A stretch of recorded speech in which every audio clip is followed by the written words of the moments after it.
Hey everyone, you know what the best thing is? Like, the absolute best thing, the most amazing, greatest thing in the entirety of existence? That's old things. New things are terrible. Everybody hates new things. Everybody who thinks new things are good are idiots. They would, you know, if you told a person who likes new things the new thing was licking a cactus, they would go lick a cactus. And let me tell you something right now. The old ways? We learned long ago that you sit on cacti, you don't lick them. Like, because, quite honestly, if it doesn't make you grossly uncomfortable, then, you know, it's not the old ways.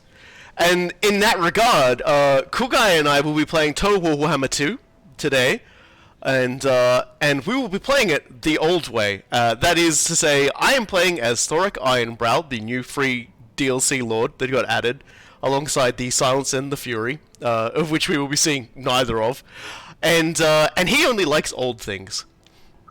He hates gunpowder. Like, this is a dwarf that hates gunpowder. He thinks gunpowder sucks. Like, don't even get him started about a gyrocopter. He doesn't believe they exist. If you show him something flying in the sky, he'll be just like, oh, that's just a bird. That's just a bird. That's just like there's a dwarf driving it.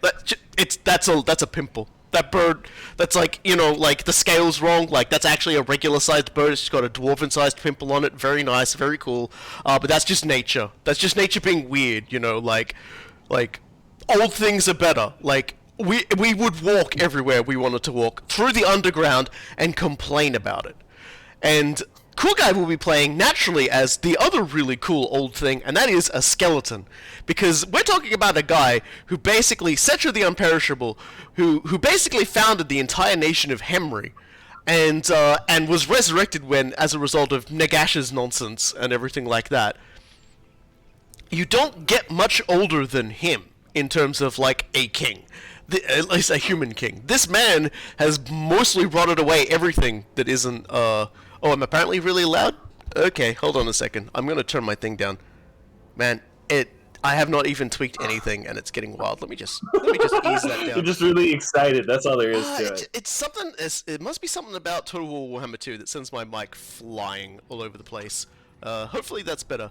Apologies to everybody. I said really funny words, and now the audio is going to be terrible on them, and that gives me massive anxiety. So yes, Coolguye is joining me. I have not let him speak for about 100 years. How's that going? I mean, I am Settra, and no man commands Settra. I am silent because I choose to be silent. And anyone can give me an audio check on Coolguye as well to let me know if it's good or bad. But yeah, I think I've wasted everyone's enough time for everyone waiting for other people to come in long enough. So let's get started. Rock and roll. We are playing on normal, and we're gonna be down in the Southlands because yeah. Oh, now I'm super quiet? Okay. Compared to me, anyway. Yeah, well, it's like I said, I'm trying to find a good balance, but apparently, trying to balance a microphone doesn't work so great. How about now? I am making noises. I am making many noises. Well, you're fine. You're fine. You sound fine on my end, so you should be fine better. Like, I just have to very, like, lightly tweak myself, so only just poke into the yellow, I guess. Significantly better, we see. Yeah, well, I moved it like a pixel. and that frequently sound balancing is a little bit of like temperature balancing in a hotel shower. Yeah, that's exactly what I was thinking. Because that's what my shower is. You move it a slight bit, scalding hot, slight bit, freezing cold. So you're gonna fucking destroy yourself. So, Dwarves actually got a fairly hefty tune-up for Total War Warhammer 2 with this update as well. We didn't just get a new free lord, we actually got a whole lot of changes for the Dwarves, which I'm going to go into now. So starting out, we've got the way the grudges work have been now rearranged. Every faction starts with a number of grudges, and of course, having lots of grudges fills up your severity pool, and it will start in the middle. Middle is neutral. You don't get any bonuses from it, aside from the fact that you get a moderate chance that Slayers will be added to the Regiments of Renown pool. The more you lower grudges, the lower that spawning chance is, but you get things like diplomatic relations with other dwarves, research rate goes up, public order goes up, and in the other direction, obviously, those things go down, but your army gets a charge bonus, and the chance of getting lots and lots of Slayers, like Troll Slayers and Giant Slayers, added to the Regiment of Renown is much better. So, what makes Thorek Ironbrow a little different from the others is that he actually starts with 8 grudges. All the other dwarf factions start with 4. And his do not involve specifically fighting everybody.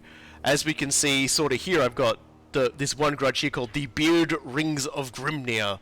That's actually something that we have to forge. And so I've received the Blessed Pick of Grunkney grudge, the Keepsake of Gazul's Favored, the Lost Gifts of Valaya, Morgrim's Gears of War. I'm assuming that's a train we've got to catch. Reton's Collar of Bestial Control. Smednir's Metallurgy Cipher. Smednir apparently is the guy who perfected dwarven smelting, so we're gonna go find his cipher so that we can unravel his secrets. Thugni's Tongues of the Runesmith. These are all things, artifacts, ideas that have been lost throughout dwarven history, and they're good old things. They're things that they got lost probably when Mazdamundi fucked up everything and went, that's not supposed to be there, and moved everything and wiped out most of the dwarves. Because we're down in the Lost Hold Karak zone.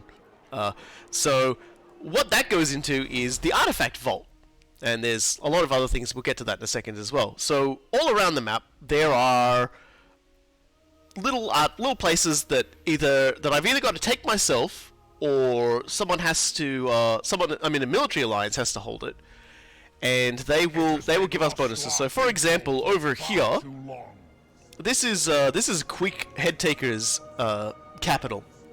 We're gonna take that, and with that we'll get one half of an artifact that gives me a Regiment of Renown Carnosaur. that doesn't suffer from rampage because we've put a control collar on it. And then of course, all of these things aren't items, these are all faction-wide bonuses. So we could have a unique ancestor hero, a ghost thing to follow us around, buffs to bolt throwers, grudge throwers, and quarrelers, because obviously the old ways are better. No fancy gunpowder for us, so that just makes them even stronger. Bonuses to Oath Gold generation, which I'll talk about Oath Gold. That's a thing that's already been implemented, but we'll talk about in a bit. But armor for embedded heroes, 100% extra tradable resources produced. Bonuses for miners and longbeards, because obviously, if you like old stuff, a longbeard is the old dwarf with long beard. Then we get a special army abilities, which has vortexes, boosts to melee attack, and also this just makes a unit straight up invincible for about 35 seconds, which is always nice, and then a healing spell as well. So those are our things. The other thing that got added, generally speaking, are runes. So we can now craft runes, and with other legendary lords, completing those major grudges you start with will also net you special runes. Dwarves as characters got changed up a little. We can see over here, now dwarves have rune slots.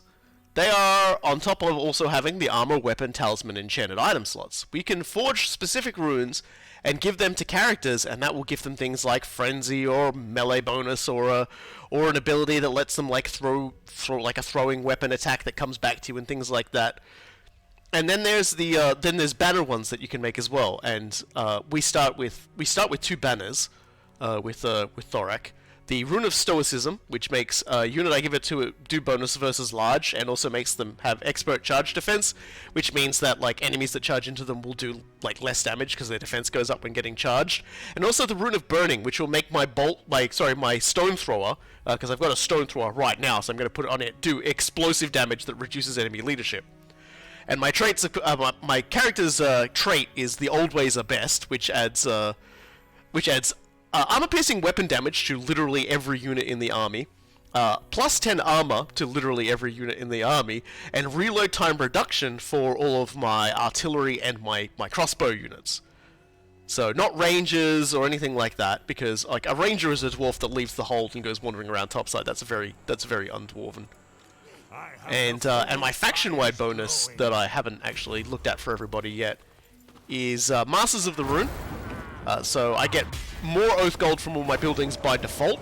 Crafting runes is cheaper, so the prices you'll see when I'm crafting runes is like actually half of what you actually need.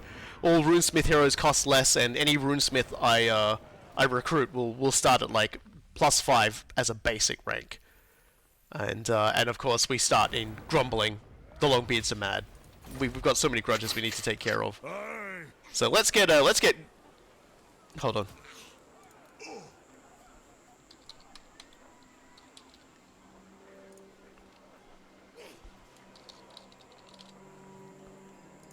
Let's get Blimlin into Thorek. There. No, Coolguye is not playing as the goats. Coolguye is playing as the man who won't kneel because his bones are really sore. So that is under no circumstances why I will not kneel. Settra does not kneel because Settra is commanded by no man. He's just his knees don't work. We've never even seen him bend over to pick something up. So naturally, the first thing I'm going to be doing is taking care of these nasty little groby that are infesting my. They got a giant spider. What the fuck? Okay, we're gonna go take care of this giant spider nonsense right this second. Snide tooth taker. So let's start by putting. Well, I don't think I need to put expert charge defense on these guys because they've already got it. So I should put it on one of my regular dwarf units because that'll help them hack apart the Arachno Orc spider. And we'll put the Rune of Burning on my Grudge Thrower, and we will fight this battle.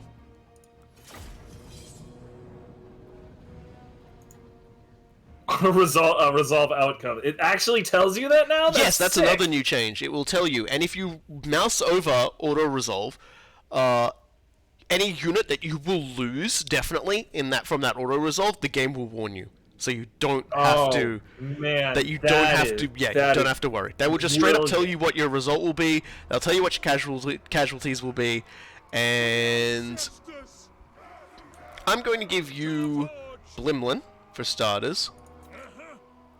I'm going to give you the Grudge Thrower, and I might give you the Quarrelers as well, and I'll manage the front line. Okay. So yeah, go ahead and move the front line, and then I'll move my boys in response. Okay, cool. Got that, and then we've got this, and then we've got Blimlin, who slots in right there. I should put these guys over here actually, and put the Iron Beards on the front here. Yeah, so starting out, we only have the Rune of Speed. Dwarf casting has changed now too. We can cast spells using runic magic, and you can also overcast spells once you level up them enough. And they have a miscast chance, but they don't. This miscast chance doesn't it will hurt you basically, but you don't spend magic. What you do is you cast one, and it kicks off a cooldown, and you can't cast the next one till that cooldown goes down.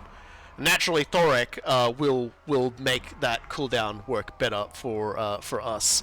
Also, it's independent of casters, so you can cast your Runes of Speed, I can cast my Runes of Speed, or my Rune of Oath and Steel, and that's like we won't be stepping on each other's toes, which is why I gave you the Runesmith.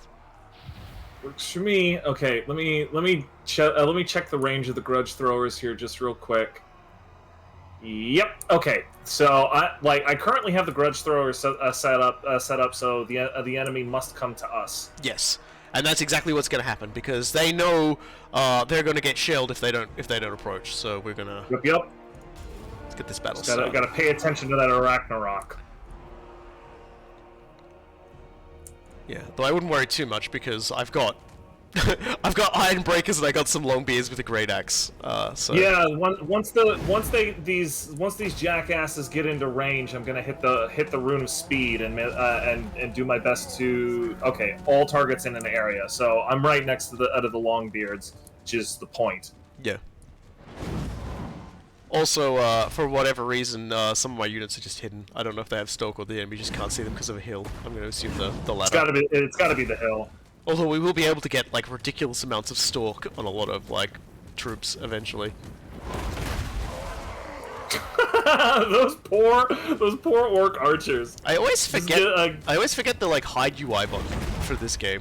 When chat remembers, it just tell it to me, and I'll give us all a better look of the shenanigans going on.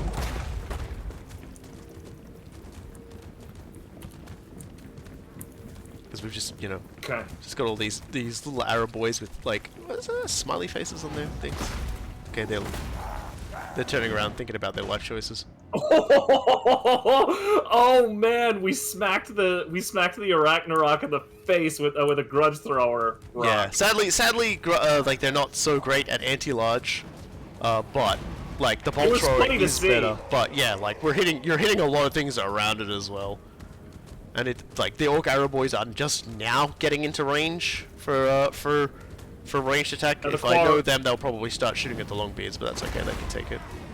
Yeah, the Quarrelers are opening fire. I'm letting them. They're already like about to flee anyway, so they'll probably break. So we should be okay.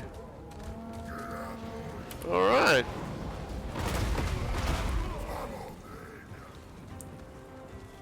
Here we go. Now watch what the Ironbreakers do when the enemy runs into range. This is one of my old favorites. Alright lads, do your thing.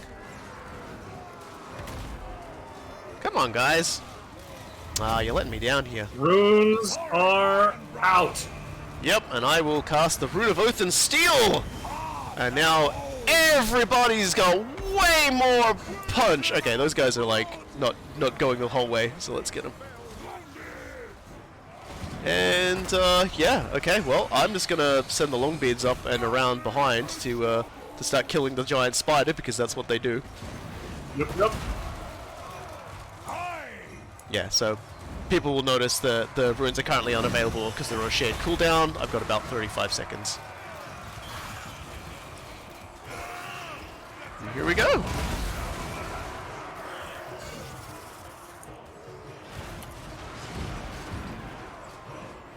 I'm not surprised by the damage the Ironbreakers have taken. Actually, I think I'm guessing the spider did a fair bit.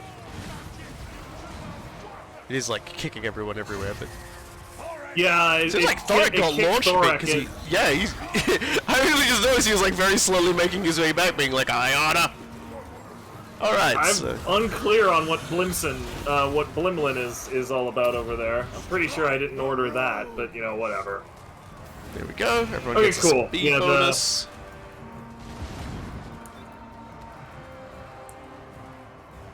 Yeah, it's pretty much the battle's over at this point. It's all over, but for the rundown. They're shattering. Enemy losses. Cool. Yeah, well, let's just see what extra kills we can get by running our way through it. Yeah, I was gonna say, do we need to chase these guys down? I think these guys will just fall over and die. But killing the spider is probably the best thing. Definitely at least take out the spider. A little disappointed in my Ironbreakers. They had fire at will on, and not one of them threw a. Oh, now they're doing it. Oh, now they throw that shit. Are those mining charges? Yeah, Ironbreakers come standard with with charges, so like anyone who comes at them just gets straight up murdered. Come on, boys, keep hacking. Fucking kill that thing. What is wrong with you? They're trying. They're whacking away at it. Some of these guys are actually just getting shoved along, so they're going way faster than any dwarf has ever gone before. And they're just like, "Oh, by Grogny, someone save me! I've never gone so fast in my life." Thankfully, because we have the Rune. I try to run faster than any dwarf has ever run before, but try hitting it with the grudge thrower. I think this sucker's probably got 845. He's probably gonna live. But at the same time, like I said, I don't think he's yet. I'm trying. I just told the grudge throwers to go after it, but we'll see. Okay, here's the last ditch. I'm just gonna try and give my boys the speed they need. It just came back up. Yeah. No, we're not gonna catch him. I think we've chased down everybody we conceivably can, so we'll end the battle. All right. I never get tired of the Dwarven Kazakhstan, or whatever they say. The Kazook. Yeah. So yeah, as you can see, Grudge Thrower with explosive damage is kinda good. Yeah, no joke. Look at that boy. Fucking 122. And they killed, like... So the Iron Breakers didn't actually suffer that much in loss. I think they just lost a lot of health, because only 7 of them... Looks like only, like, 7 of them might have died to the Arachnorc spider. Yeah, it's like, it says we had 46 losses, but I am searching in vain for what actually killed that many. Yeah, so we get an option when we now as well with the dwarves. When you fight like someone you're allied with, you get different options. But I can either just choose to kill them, get a bit of oath gold, get a bit of money, or I can drink to victory, which does plus 10 income to all buildings, plus like in a local province, plus 20 to growth, plus 5 to public order. So we're just gonna go with the money for now. And I have to hit accept for some reason. Yeah, we might have just lost some dudes to friendly fire. I think is probably the correct assumption. Yeah, that's probably it. I should have just held the quarrelers a little bit better. Yeah, that's okay. So I'll move us up a little bit, but not all the way, because we're going to be in enemy territory. That's why I'm not doing the bonus. So we'll shift into this stance, just so we can get some dudes back, and we should be close enough next turn to take the Lost Plateau. And obviously, Route Marcher is mandatory for all armies. Yep. And then you do not a boost to the Rune of Speed as the first point for Blimlin, because that it forces me to do it. I don't get a choice. And now we've got the technology tree has not changed much at all. They have tweaked a few little things. For example, somewhere around here, the I don't see it, but there is actually an upgrade for gyrocopters. Here we go. Gyrocopters will be able to fire while moving once you research that. So you know they're a bit, they're you know I'm in agreement with you on that, Coolguye. I don't think it will help them not be awful. I'm dubious. Yeah, I'm dubious. So first thing I'm going to go for is my public order bonus, and then. And I often say to people, one of the most important things you want to do as a dwarf player is like try and get growth going, because your growth is awful. I don't do that for Thorec's start. Instead, I'm getting a gold mine going, so I can have an extra $600 because I'm going to want to load up on quarrelers and things like that as soon as I can, because I do want to fight the Skaven, and we're going to fight the Skaven, and hopefully get some more. Definitely need lots of quarrelers for fucking with Skaven. Yeah. And that's my turn over. So now Coolguye gets to play with his faction, Henry. Alright. So yeah. The Tomb Kings... Over here... Yeah. Go ahead. The Tomb Kings are fairly different compared to every other faction in the game. Their units do not have a cost to recruit. They do not have an upkeep to hold. Henry is basically just like shifting a little bit of sand off some of their structures when they build them, and going, oh, look, there's a thing.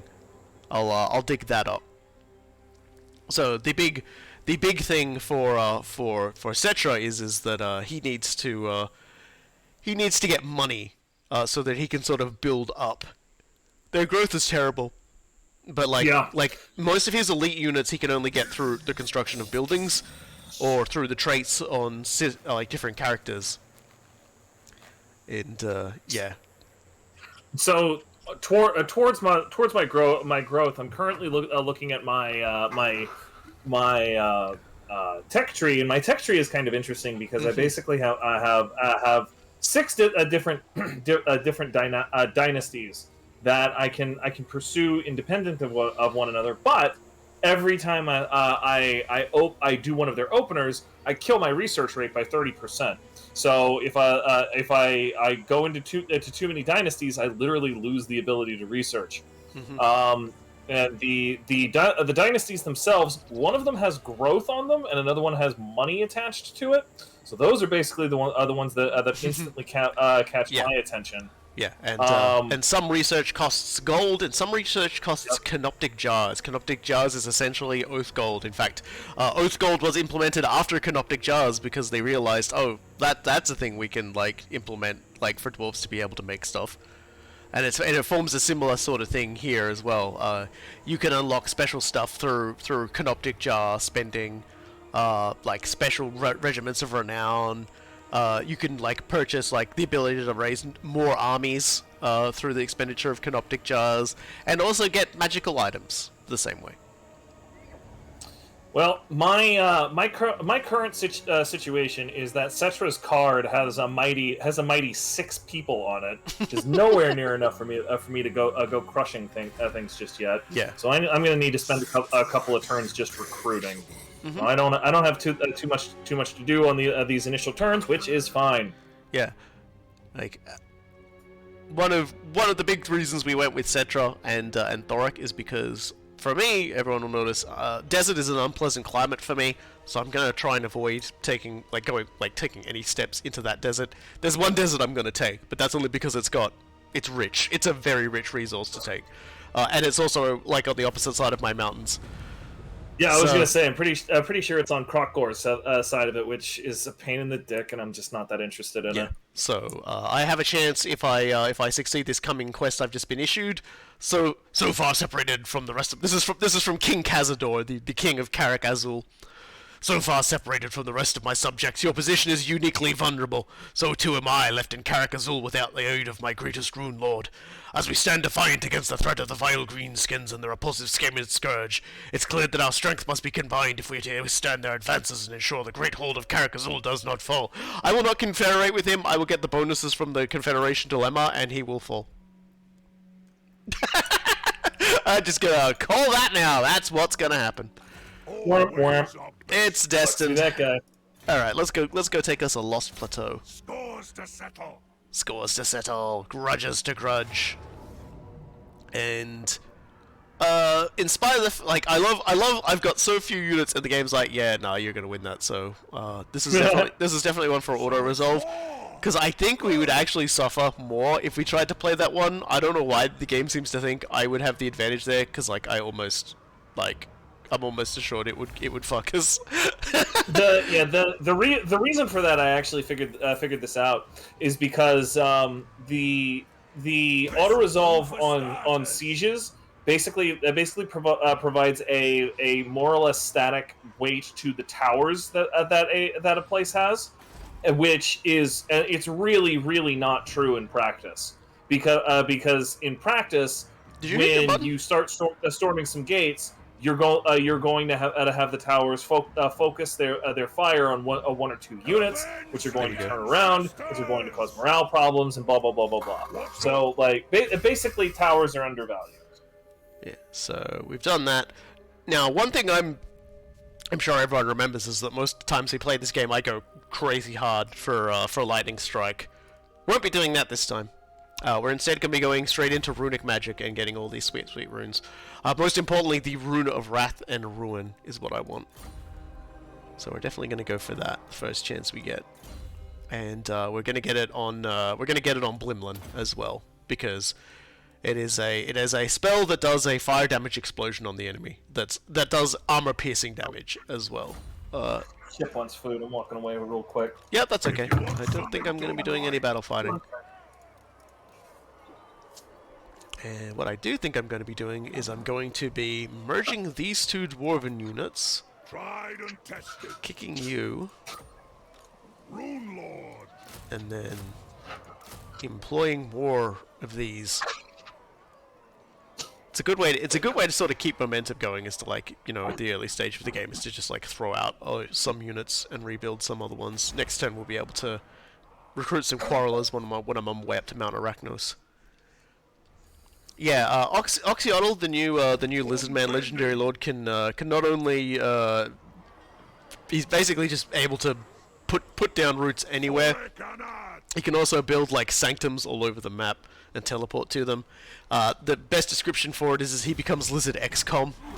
XCOM was actually listed as the inspiration for the campaign. Alright. And I just ended my turn, and I have iced tea so my throat doesn't go absolutely psycho from all the talking I'm going to be doing.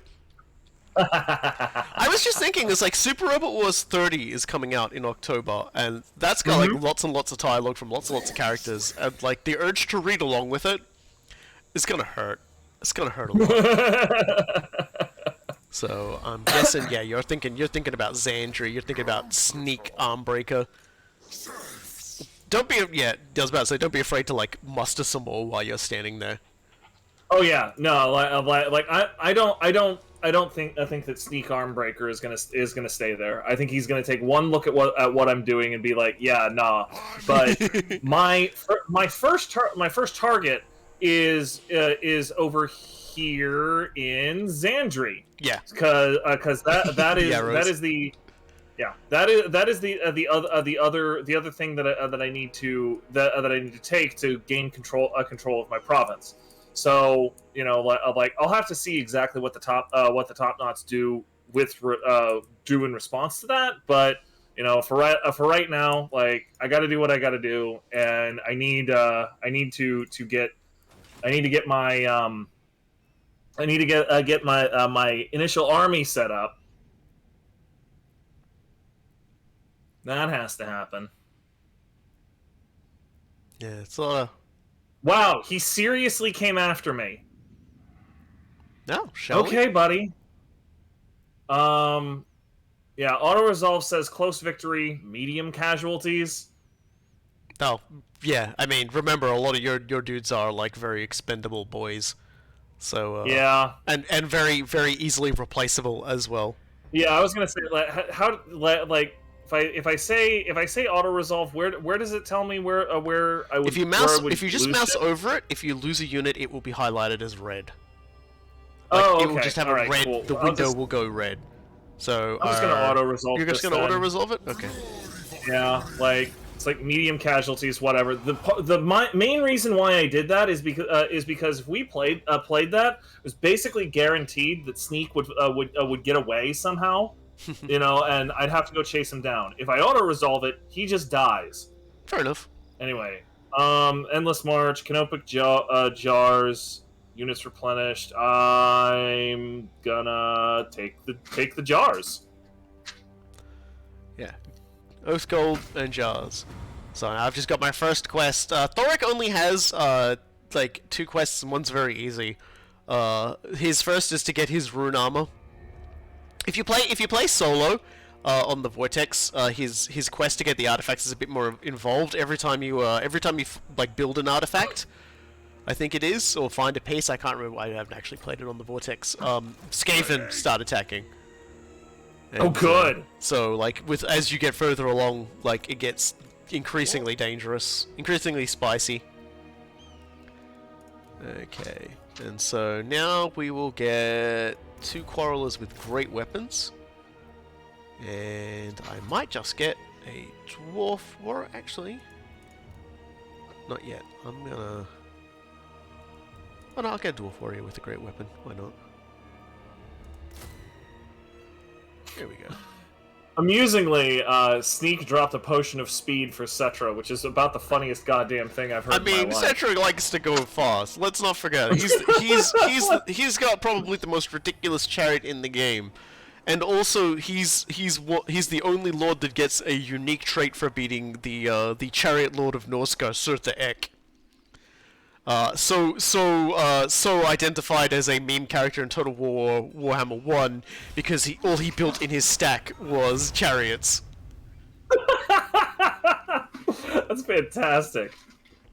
There's a root marcher. That has to happen. There is a High Elf Tyrannok character who has a similar sounding name. She doesn't give a trait, I don't believe, but Tyrannok is known for its chariots in the High Elf territories. So.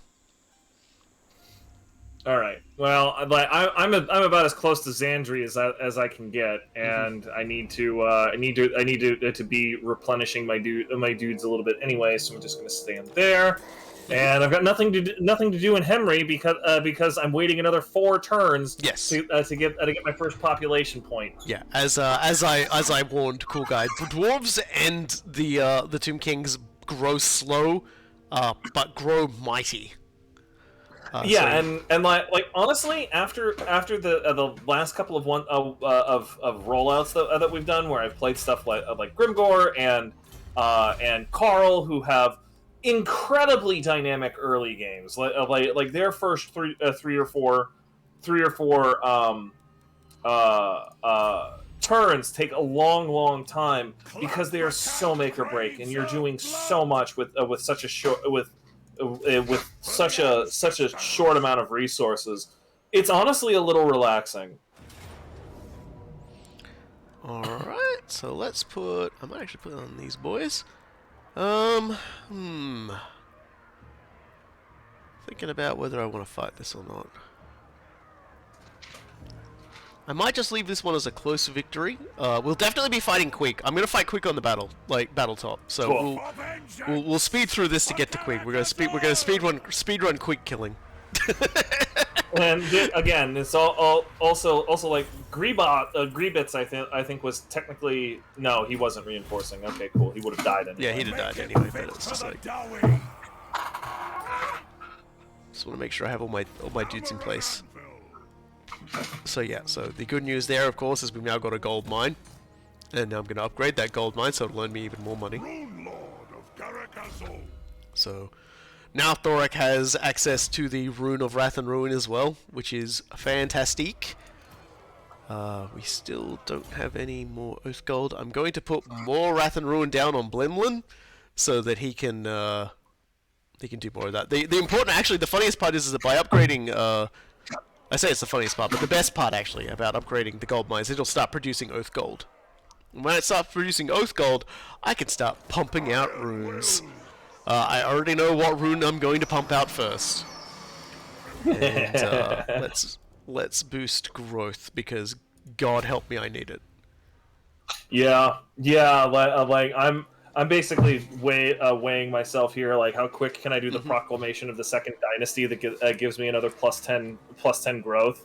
Yeah. Cause holy buckets. And if anyone asks either now or on the VOD, the reason why I'm not knocking down the sparring chamber yet is because I'm going to wait for Mount Arachnos to hit level 2. I'm going to build it up, and then I'm going to knock down the clan barracks in Karakzorn, because since it only goes to tier 3, best only to put that in a minor settlement, and that way I can put something else in.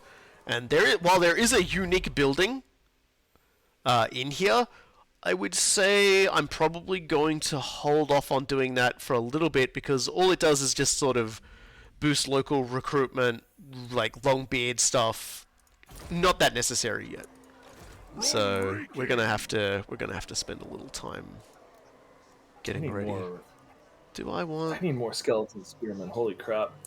Well, I'm gonna do what I did last time again and smush more dwarves together, and then I'm going to just buy more dwarves. This is how I operate. I got any? Yeah, okay, cool. Next turn I might buy some Slayers, because we got some Slayers appearing now. They're like, I heard you've got grudges. I've got solutions. My own death. It's like, that doesn't sound much like my own death is the best solution. Okay, so that's for me anyway. It's like, I don't have to worry about any grudges if I'm dead in an honorable way. All right. One more turn of just useless recruiting, and then I've got 18 out of 20, and I'm gonna start marching. Diplomacy, yeah, like there he is. Numis, that blah blah no blah blah. good naughty Mother Hubbard over there, quick head taker, living it up in Carag Orod, which is a wild name for a place. Oh, speak of the little hat, like head on a spike wearing devil. He wants a non-aggression pack, and I'm going to decline that. I wonder why. I wonder why he might want a non-aggression pack. We're most generous. Giving, yes. Make peace with Santis. Please ignore beard on armor. Hanging from armor, yes. Yeah. Like I think the biggest thing, the biggest surprise in this entire scenario is that Skaven knew the word giving. Well, I mean, out of all of the Skaven in existence, Queek is the weirdest Skaven. Like canonically, it's kind of funny, but I've seen he's. Vengeance for the eight. He's not cowardly. He likes to solve his problems head on. He trusts his subordinates, and as a result, they are fanatically loyal to him because he won't just arbitrarily kill them for no reason. He's got this, and I don't know how to say this, he's got this big rat, larger rat that he has around with him all the time. And this larger rat and him have a very weird sort of relationship, and a lot of people think they might be gay. And I'm cool with that. I'm totally cool with Quick being gay. Like rat gay. Rat gay. That is so good. Because like there's like a sequence in one of the books apparently. Here for rat gay. There's like a sequence in one of the books where like this Grayseer tries to like undermine Quick and get him to kill this guy, and the guy's like, I would never betray you, please, please, and Quick like cradles his head, like his cheek, caresses his cheek and says, I know you would never betray me. And the Grayseer is just like melting down because he's never seen a Skaven not immediately launch into like complete distrust, and his players are just unraveling in front of him, and it's just like, yeah, sorry mate. Love conquers all. You tried it with the literal only wrong Skaven. Okay. It's time to... We're gonna take Granite Massif. Because I don't like to fight more than one enemy at a time. So I found if I leave these idiots too long, if I leave Arachnos for too long, they will 100% drag these fucking idiots down here. The Orion's camp will go, oh, the Dwarves are asking if they want to join a war. Okay. Why? Why will you join? I don't know. Wood Elves, man. What else? Quick listens to the heads for advice. It's to, you know, sometimes I wonder if he's just like faking that. I mean, oh, here we go. Hang on. Yep. Tomb Priest, Necrotech, and Lich Priest enter your throne and offer themselves at your service. I can get a hero, or I can get treasury. I am definitely taking the hero. The only question is a Tomb Prince, a Lich Priest, or a Necrotech.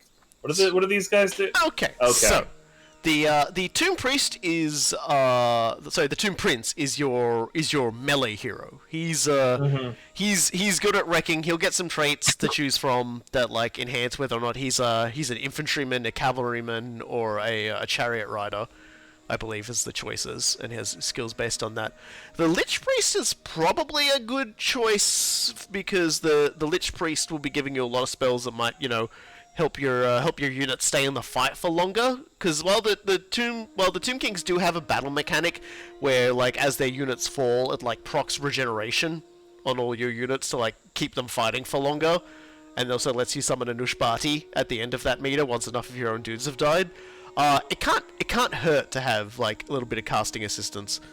Although I think Settra actually casts spells as well. Settra can cast, but the thing that really persuaded me here is that the Lich Priest is the one that does plus replenishment, and we know from all of my other campaigns that once I start moving, I hate stopping. Yeah. So, like, I'm definitely taking the Lich Priest. Yeah, and I'll just explain the Necrotech for you. You can go right ahead and choose him. The Necrotech has a lot of things for buffing stuff like the Kemrian War Sphinx you've got, and things like that. And also can get certain abilities which will increase the cap on some of the war constructs. So once you have the buildings to be able to construct them, you can get more of them to start out with. So here we go. Auto-resolving again? Yeah. Yeah, it's just some crappy settlement garrison. I over-prepared for this. That's quite alright, because you'll probably need to step into the Badlands to deal with those orcs, because I think, unless you can get them to, like, sue for peace, because, like, you genuinely don't have any real reason to fight those guys. Oh, actually, Gorgazan is a territory you can take. Gorgazan is green to me. Like, actually, most of the Badlands are green to me. But like, what I actually care about is just making the top knots go away, so I can shift my focus elsewhere. Yeah. You know, that's the thing that I actually care about. Let me see if I can talk to him real quick. Peace treaty. He's not going to accept it. No, you're gonna have to bloody his nose a bit more, I guess. Yeah, he says there is only wa. So fine, I'll probably just go over there and like start raising the area or something like that, because ultimately, you're going to want this entire area. Well, Like- you know, like I'm not too ult- greedy. As long as I can get access to the water, which I guess, like, you know, I'm gonna need Grunty Mingle for that because that's Yeah, a Grunty that's a Mingle port. is what you want there. If you want Grunty Mingle, then you're gonna want the rest of these things. Yeah. And more to the point of like it's not about you being greedy. Of like I have an entire desert to pick Yeah. up. Like it's fine. Oh, you got gold too. I was just thinking, it's like Okay. you've got a gold mine on Henry too. We're like gold buddies. We love gold. Yep. We're like the kings of gold. I can't actually do anything with it with that just yet, though. Anyway, so like, let me look here. Oh, good. Yeah, no. I know I normally go down the blue line really hard on all of my my people as well, but I see the Restless Dead here for Settra. Mhm. That is absolutely going to happen. Probably the best thing Like, I can say about the Tomb Kings is you don't have to worry as much about the whole lightning strike thing because you can have mass armies clumped together on the cheap. Whereas like lightning strike's good if you've got like a solar army that wants to pull apart stacks that are connected together. Whereas the Tomb Kings can just form a wall of like death and just like march over stuff and not have to worry about the cost. And we've got another growth commandment here. That is going in. Yep. Please, thank you. Growth is good. Growth is good. When I can knock down my my barracks, I will be putting growth up in my capital. Oh, look who turned up. Hey Quick, how you doing? See, he actually stepping to you? He's actually come running to hoping to get Granite Massif before I get it. Which means we're going to fight him shortly. That was Talia asking is for a great. trade. Yeah, Tilia wants to trade. I'm like, yeah, sure, man. Like, Yeah, cool. holla holla, get dollar. You need I'll trade with you. Your troubles are money and growth, and you need like lots of it. So. Yeah, like, cool, man. Like, you have to respect Tilian Enterprise at this point. Like they basically say, see, hey, the greenskins got knocked out by a bunch of like actual dead people. Do they want to trade? Like, yeah, it looks like they do. Well, fucking sick. Get a trade agreement, buddy. Yeah, sadly, but because they've turned up now, I won't be able to. Or maybe I will. Actually, I probably won't be able to put my good stuff on my characters. But I still want to take advantage of this because his units are going to be heavily fatigued from having marched. They forced marched. So let's take a look and see what I can get away with here. I'm thinking what I might do is I'll get the physical resistance rune, the rune of sanctuary. I just probably won't be able to put on any units straight away, I don't think. Because there's like a turn to transfer. Yeah, so we're going to be doing this without those, unfortunately. Henry, I'm pretty sure enjoy trading. Well, I enjoy trading, even if Settra technically doesn't. Attack! Alrighty, yeah. I'm calling you in. You don't actually need to join. I'm just calling you in Sure, anyway. why not? Hey, I mean, Settra! it's clan. Small fuzzy beings! Are they old? Are they old? Did you ever see any when you were around? Yeah, so his army is like Definitely. mostly slaves and clan rats who don't have shields. So guess what we're going to be doing? Yeah, a lot of shooting them with crossbows. His most dangerous features are gonna be the warp lightning cannons. Those are pretty dangerous, though. Yeah, but we're gonna fight it anyway. I'm gonna save it and we're gonna fight it because All right, let's rock and roll. I mean it's Queek head taker. We can't just like leave Queek to like die in We really- auto resolve. That's kind of rough. We really can't. That's just that's kind of rude. We just talked about how much we liked him. This is Skaven.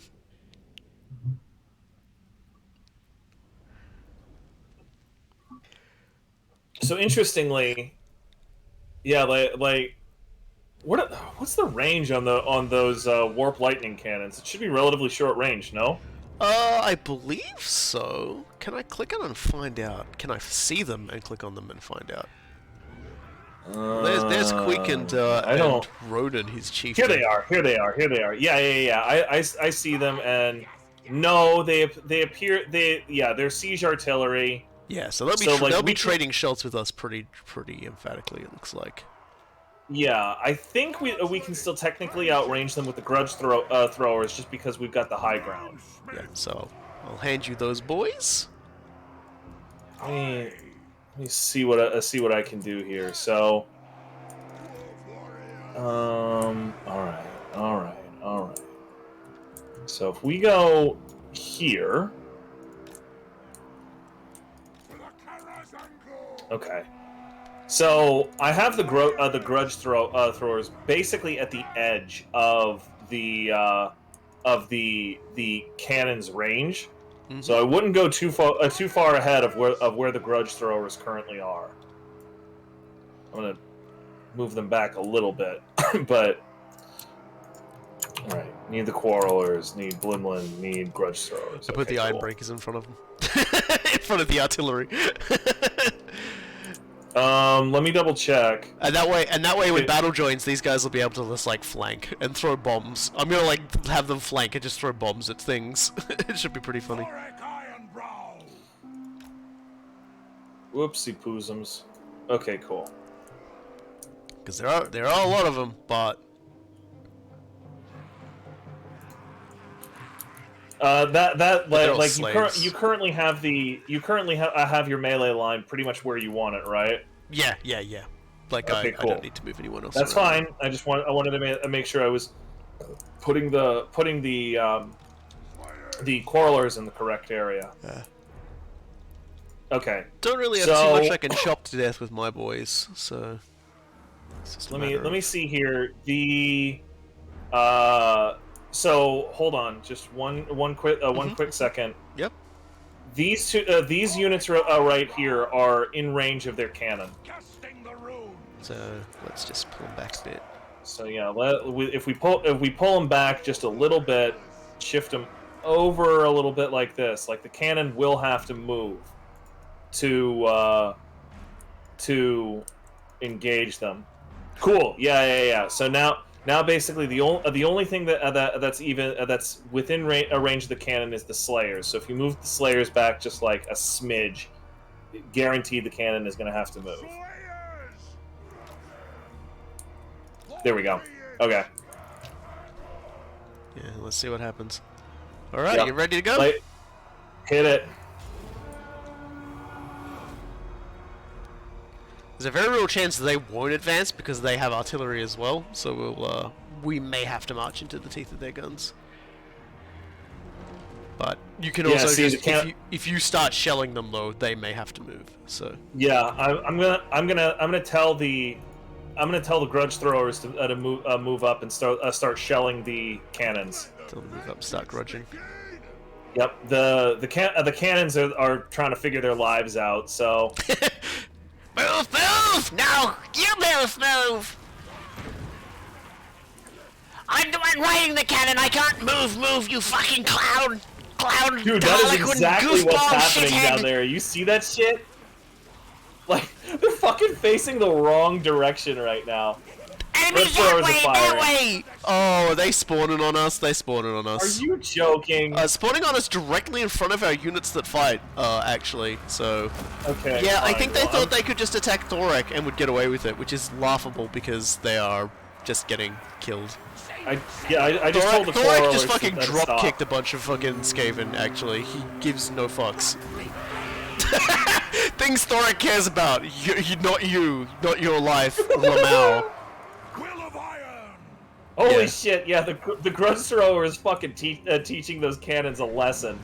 Yeah, it was yeah, here they go. It was awfully nice of them to park there. Oh god, one just collapsed. So we've already just we've already just reduced their capacity to blow us the fuck out. Wow, that was actually embarrassing for them. Oh boy, who they spawn on this time? Did they spawn on Thorek again? Yelp. Yeah, they did. Things they're going to keep trying to do. Beat Thorek. Things that, because I parked him a little bit further out, so it's like, just start killing him, Thorek. Don't just. Yeah. Cannons are firing. Hammer time. Okay, who are they firing at? They're finally counter-firing at the. Yep, there we go. That is like. Like, They're routing. yeah, that was the dwarven equivalent of Lamau your life. Yeah. Okay, so they're definitely going to try and outflank the cannon. Sorry. The I'm stone about. thrower. It's firing like once or twice more, and then I'm moving it. Yeah, I'm moving lads into position to protect it. And oh, They're spawning on the main line again. they spawned on Blimlin this time. But again, Blimlin's like between 2 units of dwarves who are going to like just beat those guys to death, so not a big deal. Are you chasing them? Yeah, you're chasing them. Don't worry too much about shooting the summoned units with your quarrelers when they start to flee as well. I'm not. Yeah. I keep turning on and off fire at will because Yeah. why are you shooting at that?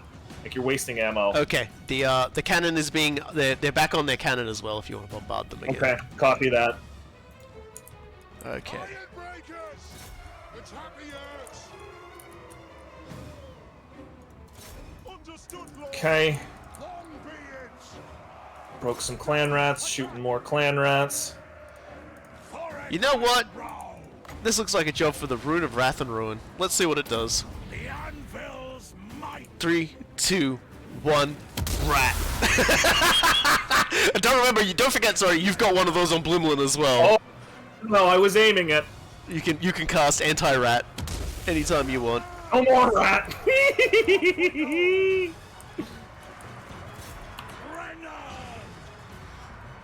Yeah, so right now I'm just Iron Breakers and Co are doing their thing. The clans unite. Alright. Let's start sending in the lads. Where am I? Okay, Swap cool. lightning cannons again. The cannon, yeah, they're off the cannons once more. Alright. And Any of my lads not in melee? We're in a No. clash. Everybody's Yeah, we're in having a fun. clash now. What?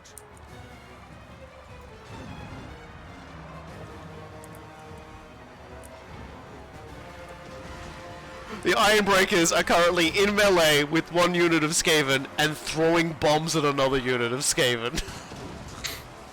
They don't really seem to care too much about being attacked.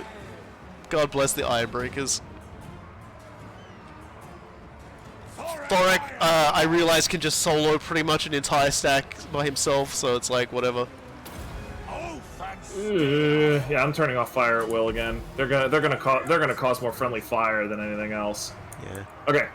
Don't trust The those guys to not cause a problem. grudge throwers have officially shattered the shit out of the cannons. Mm-hmm. Long be it. And these longbeards just do not care. Skaven they slave went. spears in the center. Oh, Skaven slave spears coming up on the side. Yeah, I knew they would rally, so that's why I kept my my dwarves with great weapons there. Yeah, the quarrelers are probably just about It's to like break them again. never ever write off a unit of Skaven. Like when they run, they'll come back and they'll be twice as annoying. Iron brow. All right. Yep. They're not going anywhere. So I'm just sort of waiting. How much longer I got on my runes? We And losing. Thorek don't even care. Thorek just been in combat this entire time. I don't even know if he's been attacked. Oh, yep, there we go. Alright, well, it looks like we I've got got... more anti-rat. Well, that's a big old unit of storm vermin right there. We both had exactly the same idea. It's a real fucking shame if something were to happen to it. Beautiful, beautiful, beautiful. Like, never say dwarves are boring, by the way, folks, because this is great. We haven't played a passive battle. We played a smart battle. Queek in the backfield. Queek in the backfield. Oh right, Quake was a thing, wasn't he? I really should get Thorek to deal with that. Wow, I completely forgot he was in this battle. Oh well, the Skaven have all run away, so I'm gonna send him off to take care of that. I've got Blimlin in there too. Yeah, Rune, the chieftain, is causing a little bit of a problem on his end too. So is that another unit coming to like recharge? Yeah. Oh fuck! I mean, that is one problem Queek has, is that he's not very missile resistant. Boom! Okay, he's breaking. Yeah, Good. Thorek was just like, Those- Skaven are young creatures, aren't you? You're not old, are you? Just start chasing him down. screaming about Not how old old he enough. wasn't. Storm Vermin have come back, are reorganizing.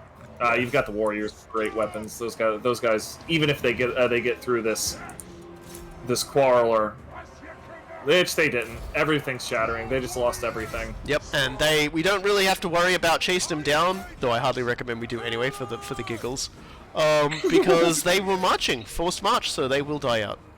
They're just gonna die. Yeah. that almost double like rune of ruin was pretty great. Oh my god! To be honest. Yeah, it's just like we both saw the enemy salient. We're just like, it would be a real shame. The best part was though is we didn't put on the same spot, so you blew some more into the one I did. Mm-hmm. It's good. It's good old fashioned. It's just good old fashioned dwarven runic thinking. You know, now you're thinking with catastrophic rune explosions. Yeah, I think. Yeah, I think that'll probably do it. I think Queeks escaped us. Just barely. I believe I said it was going to be a close victory with low casualty, so we managed to decisive. Yeah. I mean, I sincerely doubt that their calculations had the cannons doing literally nothing. Yeah, the cannons that's one of those few moments where a choke point was really better served better served for the people who were attacking, because we just stood at range outside of their range and bombed them. That was sad. Like that was just. And look at those kill really counters. Like sad. every unit got some kills. I think the only unit that didn't get many was the ones that actually were fighting Queek. Yeah, the one unit of dwarf warriors that got maimed up. That was the one that took the worst from Queek. Yeah, and with that, Thorek now gets an extra +10 against infantry as his bonus. You know, because Thorek. So we will put another point into the Wrath and Ruin, because that will reduce the cooldown further.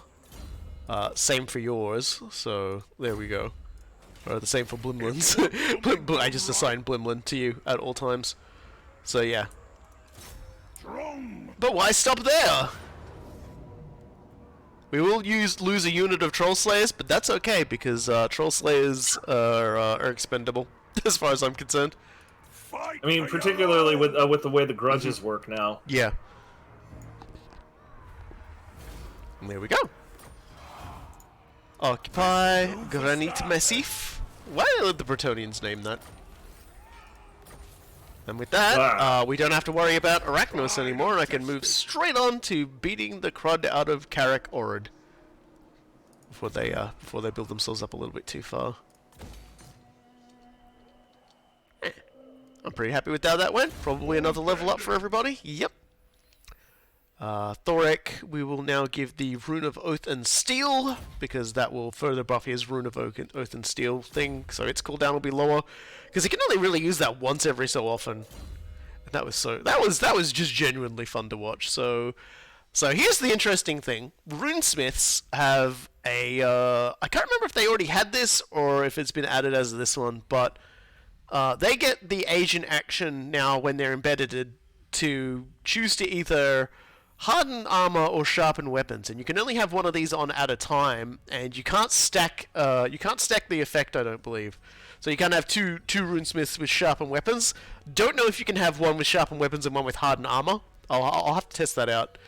So by putting sharpened weapons on, now my entire stack has a missile strength of +5% and a weapon strength of +5%. So you can sort of start to see where the snowballing happens. Yeah, no shit, dude. I think that goes up to 7% and then 9%, I think, which is still a pretty good bonus. So yeah, so Thorek,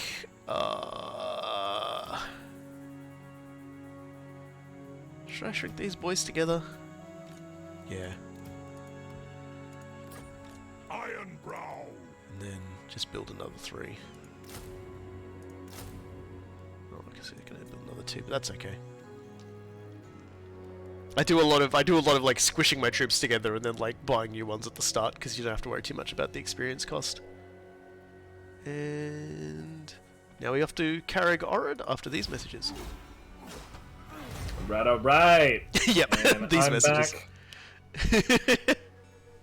I'm getting Henry worked up. Friggin' Mash One Finger is raiding me. I'm not even gonna bother going after him. I'm just gonna go after Gorkazon. Yeah. I just worry he might take a backswing at Khemri, but if he takes a backswing at Henry with 6 people in his card, I have pity on his soul. yeah, you do actually have a pretty good garrison. You've got like Tomb Guard warriors. I think you come with walls too. I do it like Henry does start with walls, and the garrison is Screaming Skull catapults, 5 Tomb Guards, 2 Tomb Scorpions, 5 Skeleton Archers, and a Tomb Prince. Like that is way stronger than the stack that he's got. Yeah, so I reckon you can probably solve that problem pretty easily. Yeah, what he could actually do is go for Zandri. But if he goes for Zandri, he's walking straight past Settra. Mm-hmm. Wouldn't put it past him, though. Or orcs being orcs. Savage orcs being savage orcs. Nah, he's gonna stay where he is.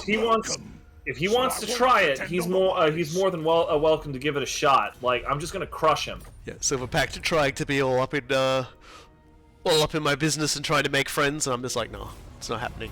No. Okay. So, a reckoner is approached requiring guidance on how to settle a dispute between 2 clans, both are claiming ownership of a mine. One has remained loyal to you for centuries, and the other has opposed many of your edicts. So, if I give it to the Loyalist clan, I get plus 10% to my gold mine production for 3 turns. If I give it to the opposing clan, Karak Azul has diplomatic relationship bonus with me. I'm going to go with the mine dispute because I actually have a mine, so getting like 10% extra gold out of that isn't insignificant. Nothing to sneeze at. Yeah, it's actually kind of nice. So can I can't really hop from there to there, can I?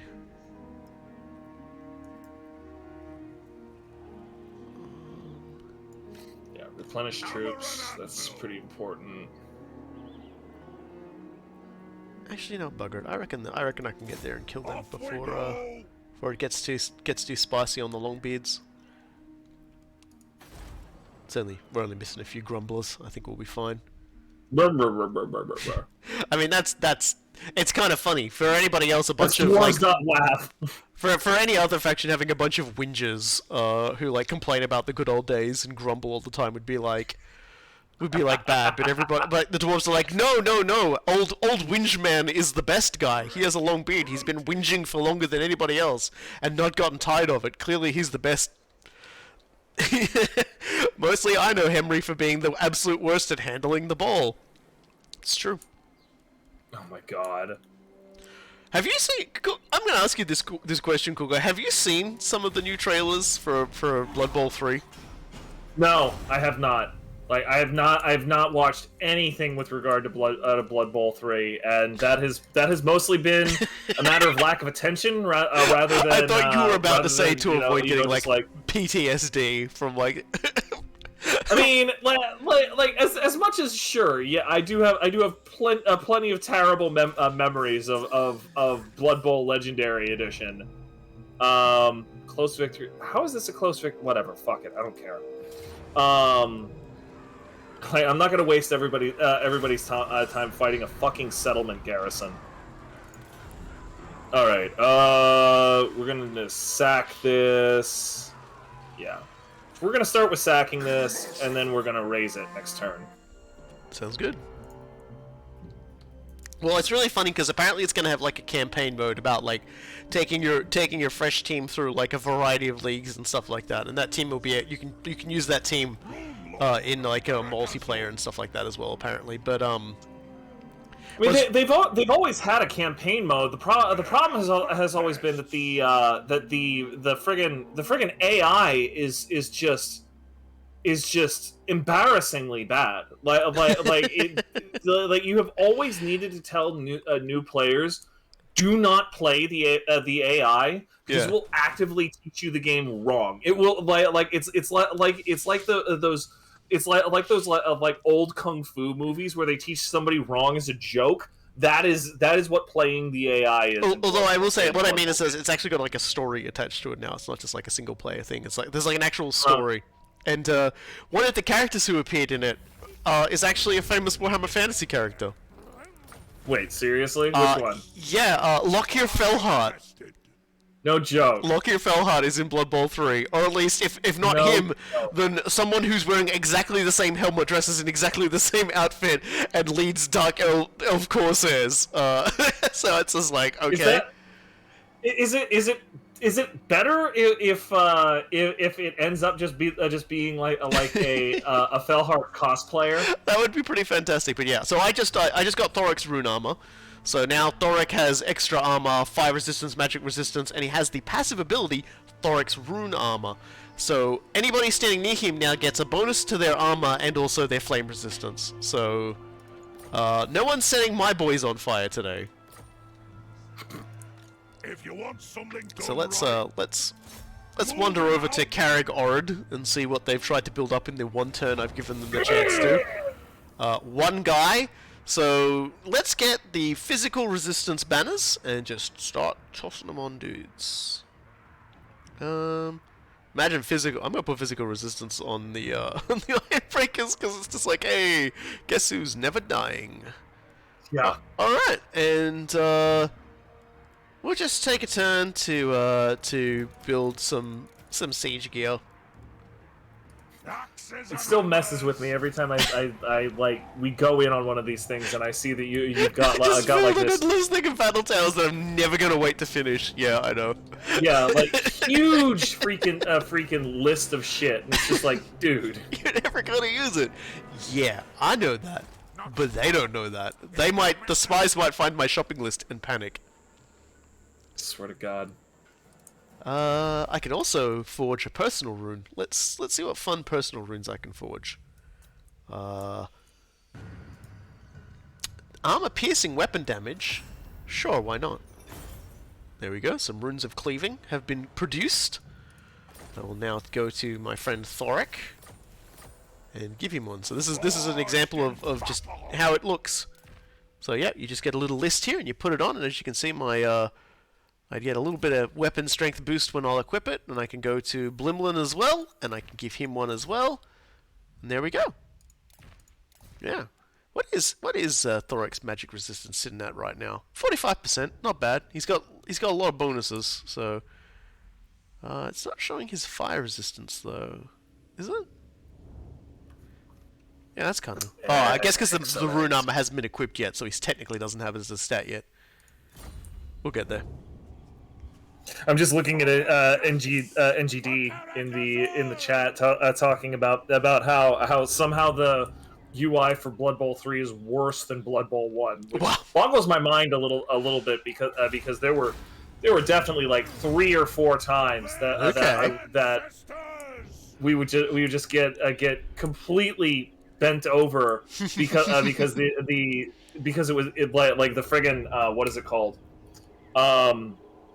The friggin' UI was just outright lying to us about like the path forward or something like that. Yeah. Mostly, I just remember being banned from playing Amazon in a league.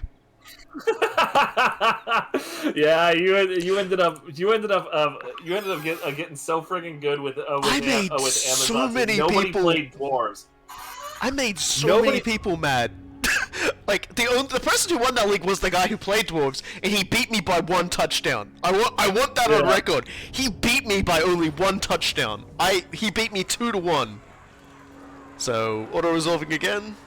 Yeah, I need to raise this place. Yeah, that's fine. I needed the money and shit. All right, cool. Burn you to the ground. It was really funny because up until that final match, I was undefeated in that league with the Amazons. Keep in mind, I only won half my matches. I dragged every other match out to a draw. That's why people don't let me play Amazons anymore. It's just because nobody wanted to invest in tackle, so the only person who had anything to do was just you fucking around and having the one guy who played Dwarves and therefore just had a whole lot of tackle. I had a strength for blitzer with block and dodge, because you just get block and dodge to start with for the Amazon blitzers. Right. So, and she was strength 4, and everybody just fucking hated her. And they couldn't get rid of her, because she was just like, swole! The blood... my team was called the Blood-Soaked Feathers. I've never been more proud of a team in my life. I still remember my thrower was named Throws with Feet, and my catcher was named Catches with Face. I think that at the time that I was most proud of my mind games in Blood Bowl was the one time I was playing like a shitty pro elf team, I think it was, and we were I was going up against actually a Hemry team that had a Tomb Guard with 6 strength, because the goddamn thing had rolled plus strength, and I because of the differences in our team value, we had just enough that he was like 10k away from being able to afford a potion of strength. So I threw in 10k of petty cash, and okay, there we go. So I threw in 10k of petty cash, and basically just dared him to use the potion of strength on that guy. Meanwhile, I used my petty cash to use I've got my eye on you, and got his fucking insane tomb guard thrown out of the game for doping. And like it was the only time he had ever seen I've got my eye on you used. And he like we were in Ventrilo and he just lost. He was like, "What the fuck? Oh my god!" And I was going like, "I fucking got you! I got you! I got you!" I ended up winning that game because his star boy could not be just this unmovable rock on the field anymore. Remember, kids, don't do drugs consistently. And the answer why nobody invested in tackle was because I was the only person playing a non-Vashi team. I was the only person playing a team where tackle was an actual necessary investment. Nobody else had a team that had like dodge easily acquirable. So the reason why nobody took dodge as like tackle is because nobody wanted to waste it in the off chance they were going to fight me next round. There really is no other way to put it. I wasn't taking part in that particular league because otherwise you came in the one afterwards when I had my chaos team. Say what again? You came into it in the league that we ran, like the league that started after that, where I played my chaos team that had that also went to the finals. Because I think I was playing like a wood elf team that at that time, and they just got their asses kicked 8 ways from Sunday. I believe it was just a regular elf, like a high elf team or something. I don't remember. But I was playing an elfy team. But like I remember that moment because I had written myself out of the finals, and then you just kind of came to me one day. It's like, "Hey, when are we gonna play our game?" And I was like, "Excuse you."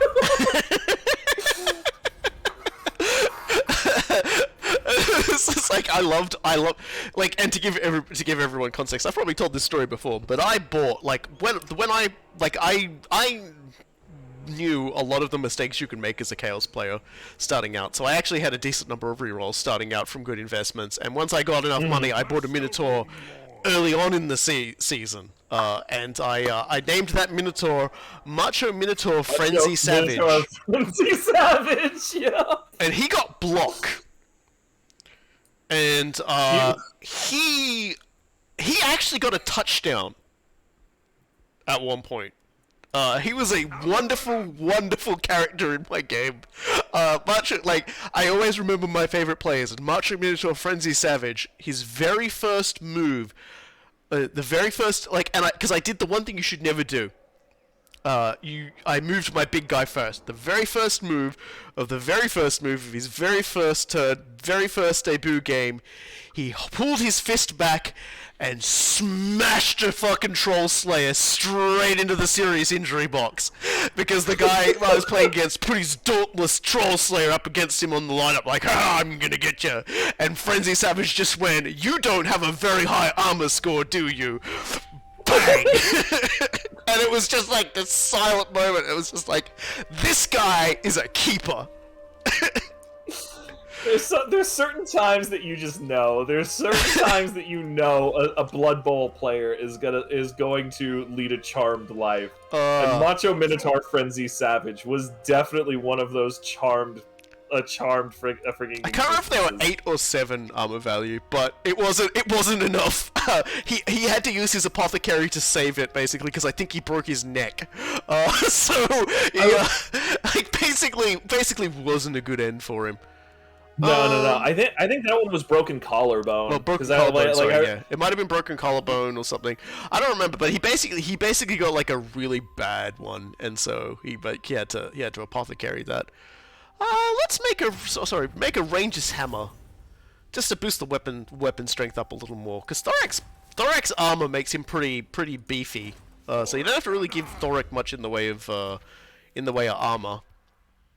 His armor value plus like the bonus armor he gives everybody. You can see his armor value is 145. That's not bad. His melee defense is 45. So and the most dangerous anti-armor thing we were probably going to face was Quick Head Taker. So everything else we're going to be damage soaking now.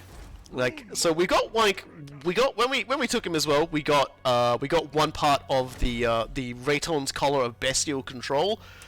The next one is where we're going over here, which is probably going to lead me into direct conflict with Krokgar, because he gets real mad about me existing. I also have a quest over here. I'm not going to do it yet. That'll get me my weapon, but like it's still too early to do that. That battle is a hilarious clusterfuck, though. I'm going to do it when I can start like fielding Longbeards in my army, which will require me to level up Carrickzorn a little more, so that I can get the special Longbeard thing. Because like I said, I want to have growth thing in there for it. And then once that's up there, then we'll start looking at getting Longbeards out, because then we'll have like a pretty good upkeep bonus on them. Yep.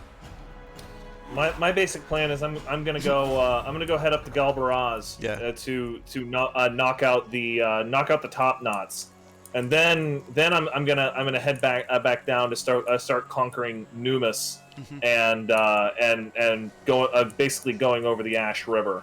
Yeah. Because like I need to get all of that taken care of, so I can establish contact with you. But I don't think I'm ready to mess with that Beastman tribe over there, the Harbinger of Disaster. Like, yeah, holy crap! Malagor he's set up shop, so be careful, because I don't know if Henry is in his blood grounds, but now that he's got his blood grounds set up, any place he knocks down, which will include Galbaraz, Gorgazan is not included, I don't think. Grunty Mignot is definitely not. Like there is a blood ground thing on Galbaraz. Yeah, so like anything that's got that icon over it, if he raises it, no one will be able to build on it. Okay, so we'll have to deal with him eventually, but yeah. My big problem I've got right now is the Orcs. There's an Orc clan over there, and they haven't declared war on me yet, but I know they're going to. But so I'm gonna have to like try and speedily take care of Krokgar before they turn up, because I can almost guarantee when I start making my way towards there, Krokgar's gonna like declare war on me.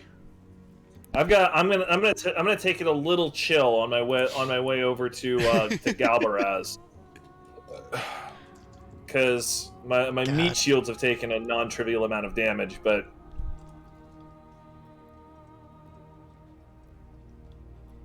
Yeah, like I'm like.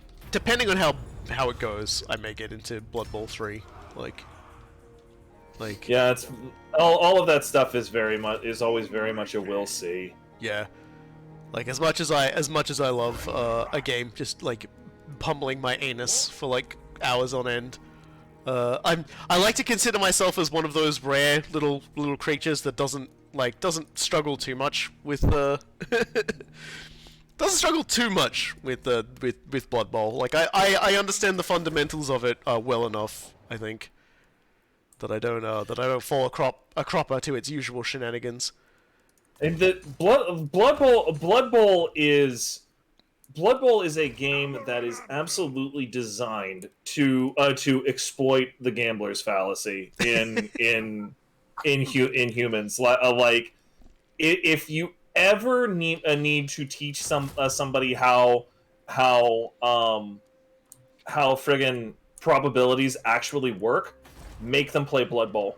Like, Yeah. that's just all there is to it. Like if you need somebody to really understand how probabilities work, make them go play Blood Bowl for a month. Just make them play one game a day for a month, and they will never if they ever make the mistake of saying, oh well, like this one's got to be guaranteed because of all of the other shit that's happened recently, right? Like they will have so much PTSD from thinking of that. If they ever think of it again, like, it just says something about their intelligence at that point. Like, I don't know what to tell you. Like, the best thing I can describe is that Blood Bowl is a game where I learned the most important thing is damage mitigation.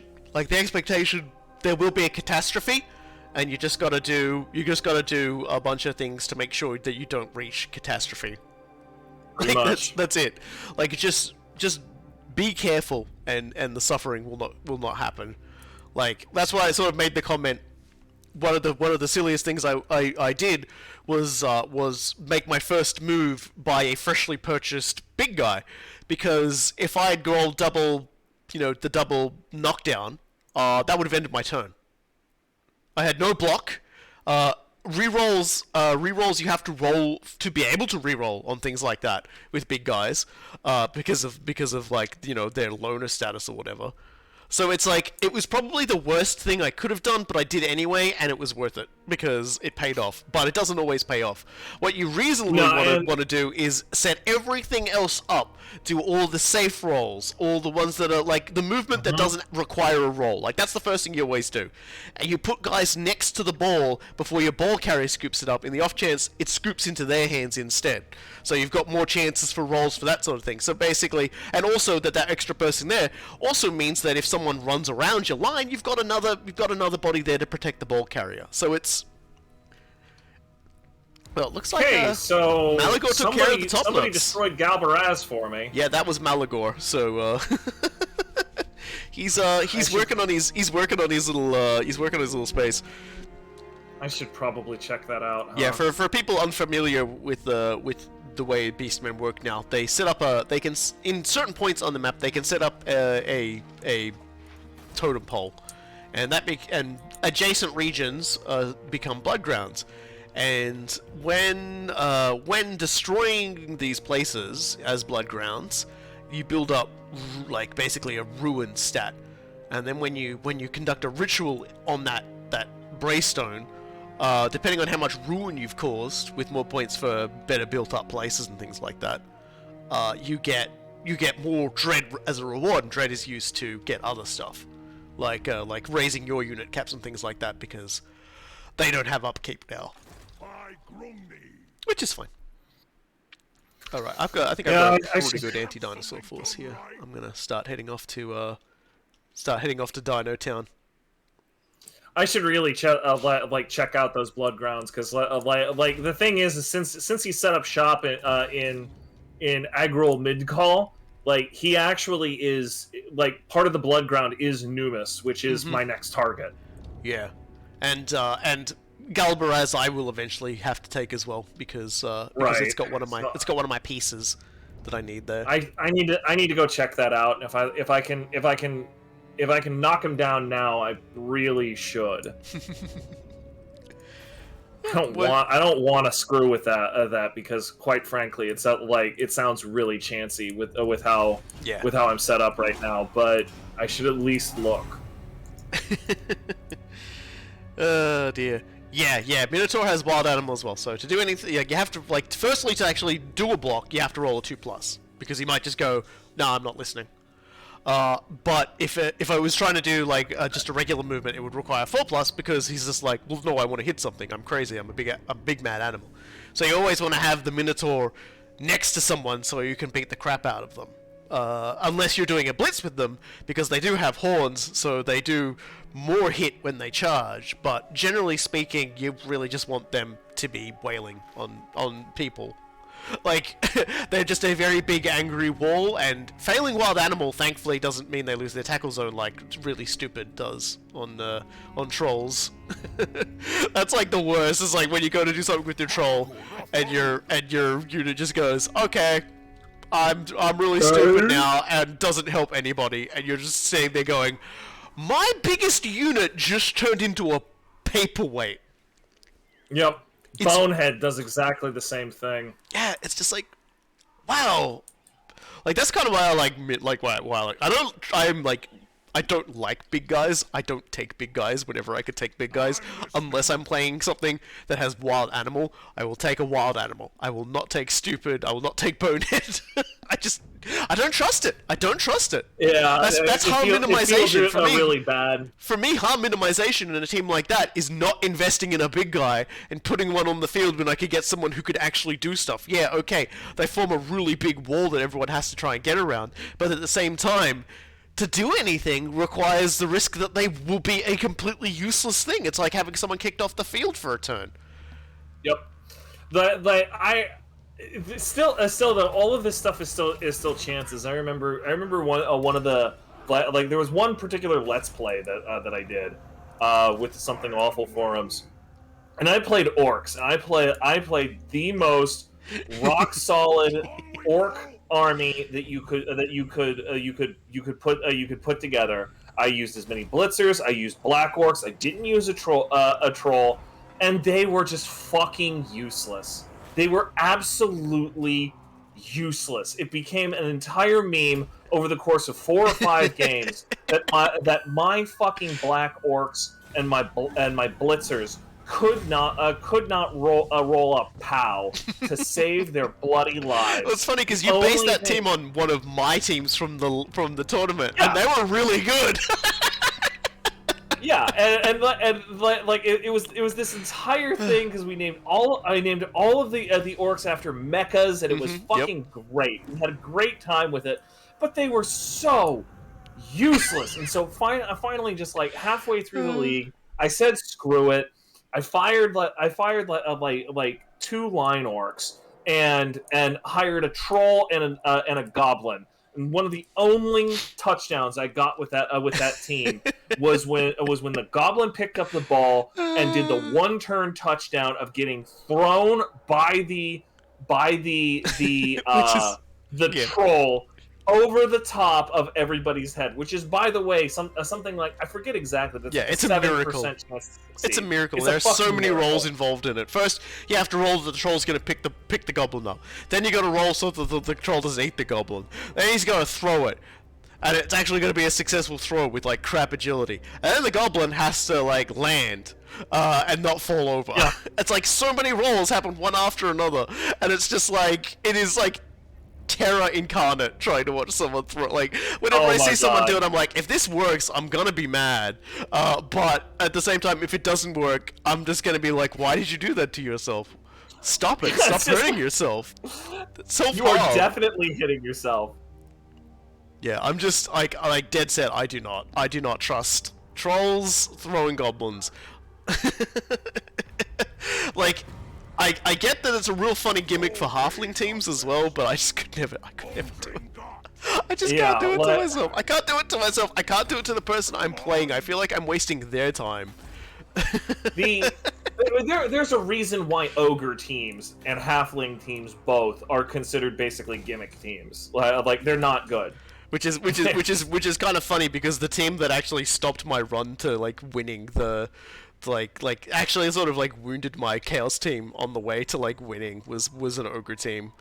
Like, I think they're the ones who actually beat me in the end because the ogre teams just outmuscled my boys so much, and he played his snotlings way too well. Like the dude that he was the same player who played the dwarf team that barely beat my Amazons, but he thrashed my Chaos guys. And yeah, so like I always have like to be fair, they tried real hard to take out Macho Minotaur Frenzy Savage, and I think he went down, not out, just being dragged down by like mobs of ogres, and he's just still swinging the whole way down. So he was great. Like again, like That's people would focus. King. People would focus Frenzy Savage so hard, and he would just be like, he would just be like, you can't focus me, you can't do this, because when you step into the danger zone with the Macho Minotaur, It was one of you're those. stepping into the realm of chaos and madness. That is my frenzy blocking skills. Oh yeah.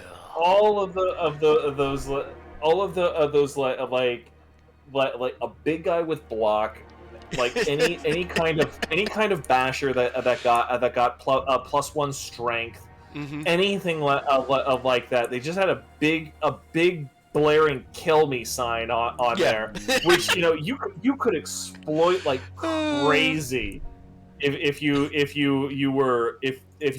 paid attention to it. It's from okay. He sounds like he had a dose of Hulk Hogan for breakfast. I just had had a little bit of my vitamins, Well, I did the Mickey Mouse voice for Arid. I did I've done the most cursed Kermit for some like that is an Discord incredibly streams. cursed Kermit. like that is such a fucking outrageously cursed Kermit. I only do cursed voices, okay? I'm still, just gonna say it right now. Like when I do the Super Robot Wars 30 stream, and I'm going and if I'm reading the dialogue, someone will have one of those voices. The thing that, You to my mighty forge. what are you mad about? You wanna give me money for a non-aggression pact? Nah. I am going to ignore you, Mr. Silverhost, and make my way. I'm making my way through your territory. I ain't picking a fight. I'm just going for a little wander here. Don't mind me. On our way. Making my way downtown, walking fast. I'm a seagull. Because I Go fuck reckon yourself. when I get to about, I'm showing the stream about here. That's when Crocodile is gonna be like, I hate you. And just start trying to kill me. And just like I'll just be like, Thorek will just walk into the jungle, and motherfucking Crocodile will just look at him and say, "You seem lost. Leather Club's 2 blocks down," and Thorek will just go, "Fuck you." I can make thing. Is there a good thing I can make? Not really. Oh, I've only got 21. I could make more rune. Do I got fun rune yet? I think I need 25 to get the really fun runes. Let me see here. Yeah, I'm gonna need where is it? Where is the really funny rune though? Because there is one rune around here that's kind of wacky. There it is, the Rune of Fury. Let's build that. Rune of Fury, anyone who equips it gains passive ability Frenzy. So long as their leadership is higher than 50%, they get a bonus to melee attack, armor-piercing damage, charge, base weapon damage, and are immune to psychology. Well, they my boy, but the brother is heavy. So I'm just going to put that on Thorac and on Blimlin so that they can continue to be absolute units. There will come a time later in Thorek's skill tree, I'll just show everybody, when he gets runic production lines, which is a hell of a sentence. Everyone in my army will just get the passive ability of Frenzy, in which case I'll take the rune off of Thorek then and put it on another army.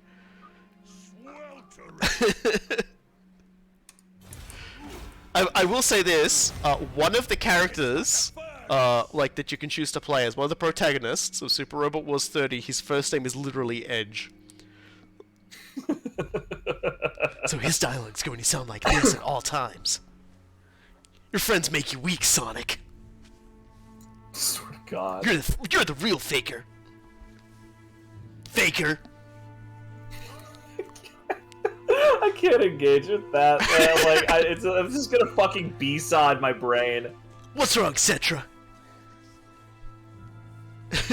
you of everybody should know what it means to rule alone, on top of everybody else. It is lonely at the top, but the carpet is thick. True. Right, Recruit Lord. What do we got here? Bony Bonesman.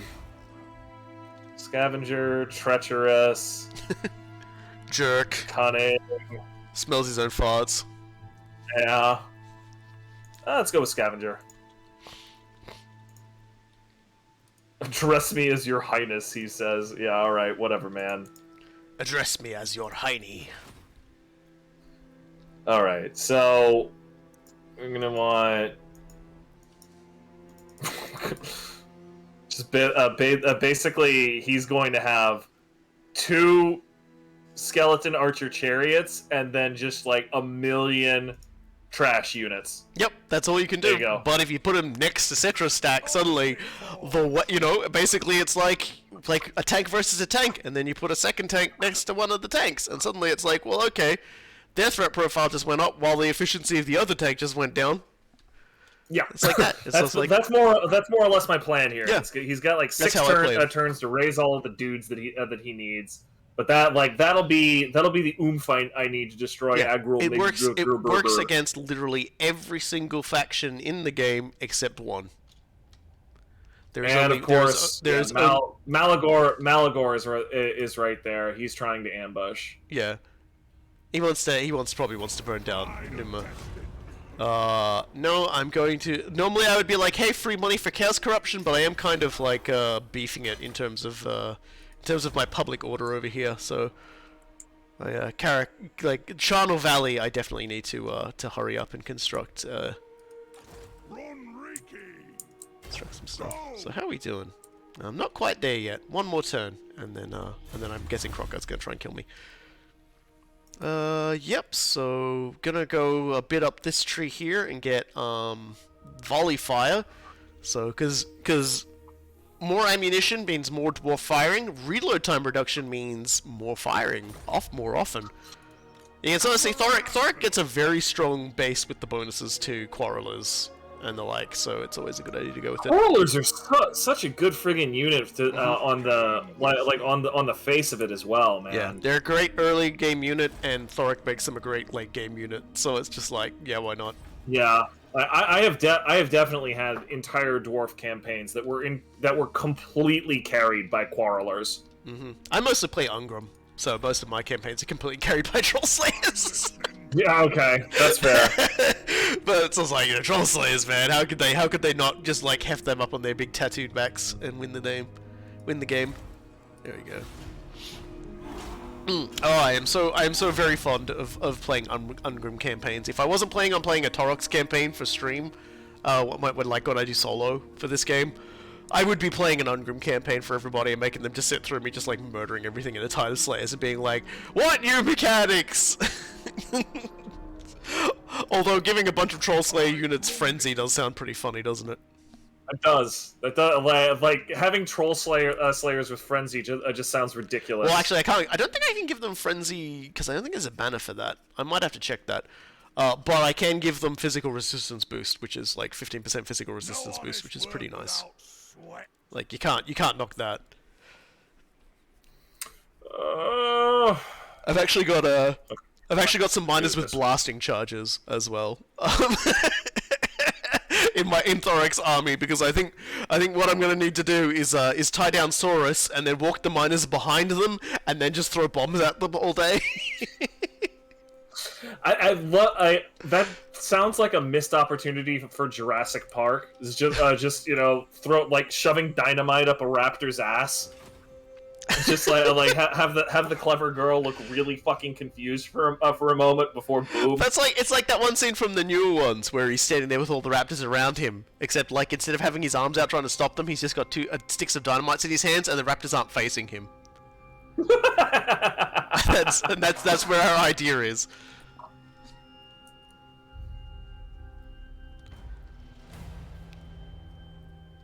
Okay. Let's see who owns... Oh, they don't own it. Okay, cool. I'm just gonna go over and take the Golden Tower then, and then, like, I'm gonna take it, and then I might just, like... I might go kill Teotika before I mess with Krokgar, just get a whole province to myself. Yeah, if you're going, if that should be their last stronghold as well. What? It's not Mukhip. Oh, okay. Wait, what? Usually the name of the Lord of Tiatika is Mukhip. Oh. But it's as tech now? Huh. I don't know, maybe who knows? Like I'll Google that and see if somebody fell off the crazy train or something, or if it's just like he died and someone replaced him. Okay, time to sort my public order in problem in Charnel Valley by building a pub. There's one thing that stops dwarven grumbling. It's a good old style brewed ale, where we pick up a piece of barley and we bash it to death with a rock. I'm seriously considering an ale right about now, honestly. I've got like peach iced tea. That's like my it's my drug. This is my anti-drug. I thought about like drinking ale during a dwarf stream and realized with my alcohol tolerance it wouldn't last very long. I have Screwball peanut butter whiskey is coming from chat. Screwball peanut butter whiskey. Peanut butter whiskey. I want to try that. When like this is a problem with my brain is when you do weird food products I have to try them. Like I definitely want to try that. I just also expect that it's going to be fucking terrible. I've had a beer that was like, and I've mentioned this before, but I'm going to mention it again anyway. I've had a beer that professed to be brewed in a way that it would taste like the milk in a left over from a bowl of cereal once you've eaten all of the actual cereal. Like, yeah, it didn't taste like that. Why would you advertise that? Because it was like a weird, I think it was just like a weird beer, just like to catch people's attention. But it didn't really taste like that. I'm like, my brain like recognizes that flavor because it's like my favorite part of childhood. I was the kid who made sure he'd left as much milk as possible and would tip that bowl straight into his own mouth. Like. Yeah, I was the exact opposite. Like, I had. See, we've got an ice cream in Australia, okay? And I've mentioned this before, this ice cream, but I haven't mentioned the rest of it. And it's called the Gay Time, right? The Gay Time is the single best ice cream ever produced. Just gonna say that now. But they did a Cocoa Pops version. So, because what the Gay Time is it's an ice cream, and it's got breadcrumbs all around it, and they're sort of soft crumb, and it's really, really delicious. The Cocoa Pops version they did had, instead of the crumb, it had the actual Cocoa Pops, Kellogg's Cocoa Pops. I don't know if you guys have that over there, but they're basically just... Yeah, we do. Yeah, good. I thought so, because Kellogg's is like an American company, I'm pretty sure. But, you know, I never know. Like for the longest time, I didn't realize that a certain type of ice cream in Australia is completely different to how it is over in America, so I have to sort of, like, you know, check these things. Yeah. Yeah, let's go to the Golden Tower and, yeah, the last defenders are around here somewhere, so let's search the ruins first. Oh! I didn't even have to take it to get it. If you search a ruin... Okay, that's good to know. If you search a ruin that has the bit you need in it, you don't have to actually take it to get that bit. That's nice. Yeah. I've also got Sudoku here, so you'll have to bear with me for a second here. So... It's all good. It's an easy Sudoku, which is good. So my options are a 4 or a 2, and it either has to be blue or yellow. Well, that one there can't be blue, obviously, so it's either the yellow 2 or the yellow 4. This one... Well, this can't be a 2 here, because... So I think it's a yellow 2. Hell yeah! Someone out there's like, yeah, I saw, like, someone out there's gonna be like, yeah, I solved that the instant I saw it because I do Sudoku in my sleep with my bum, and I'm just like, well, yeah, that's great for you. But as a counterpoint, Artifact Vault, reforge Rayton's Collar of Bestial Control. Beasts everywhere to our will.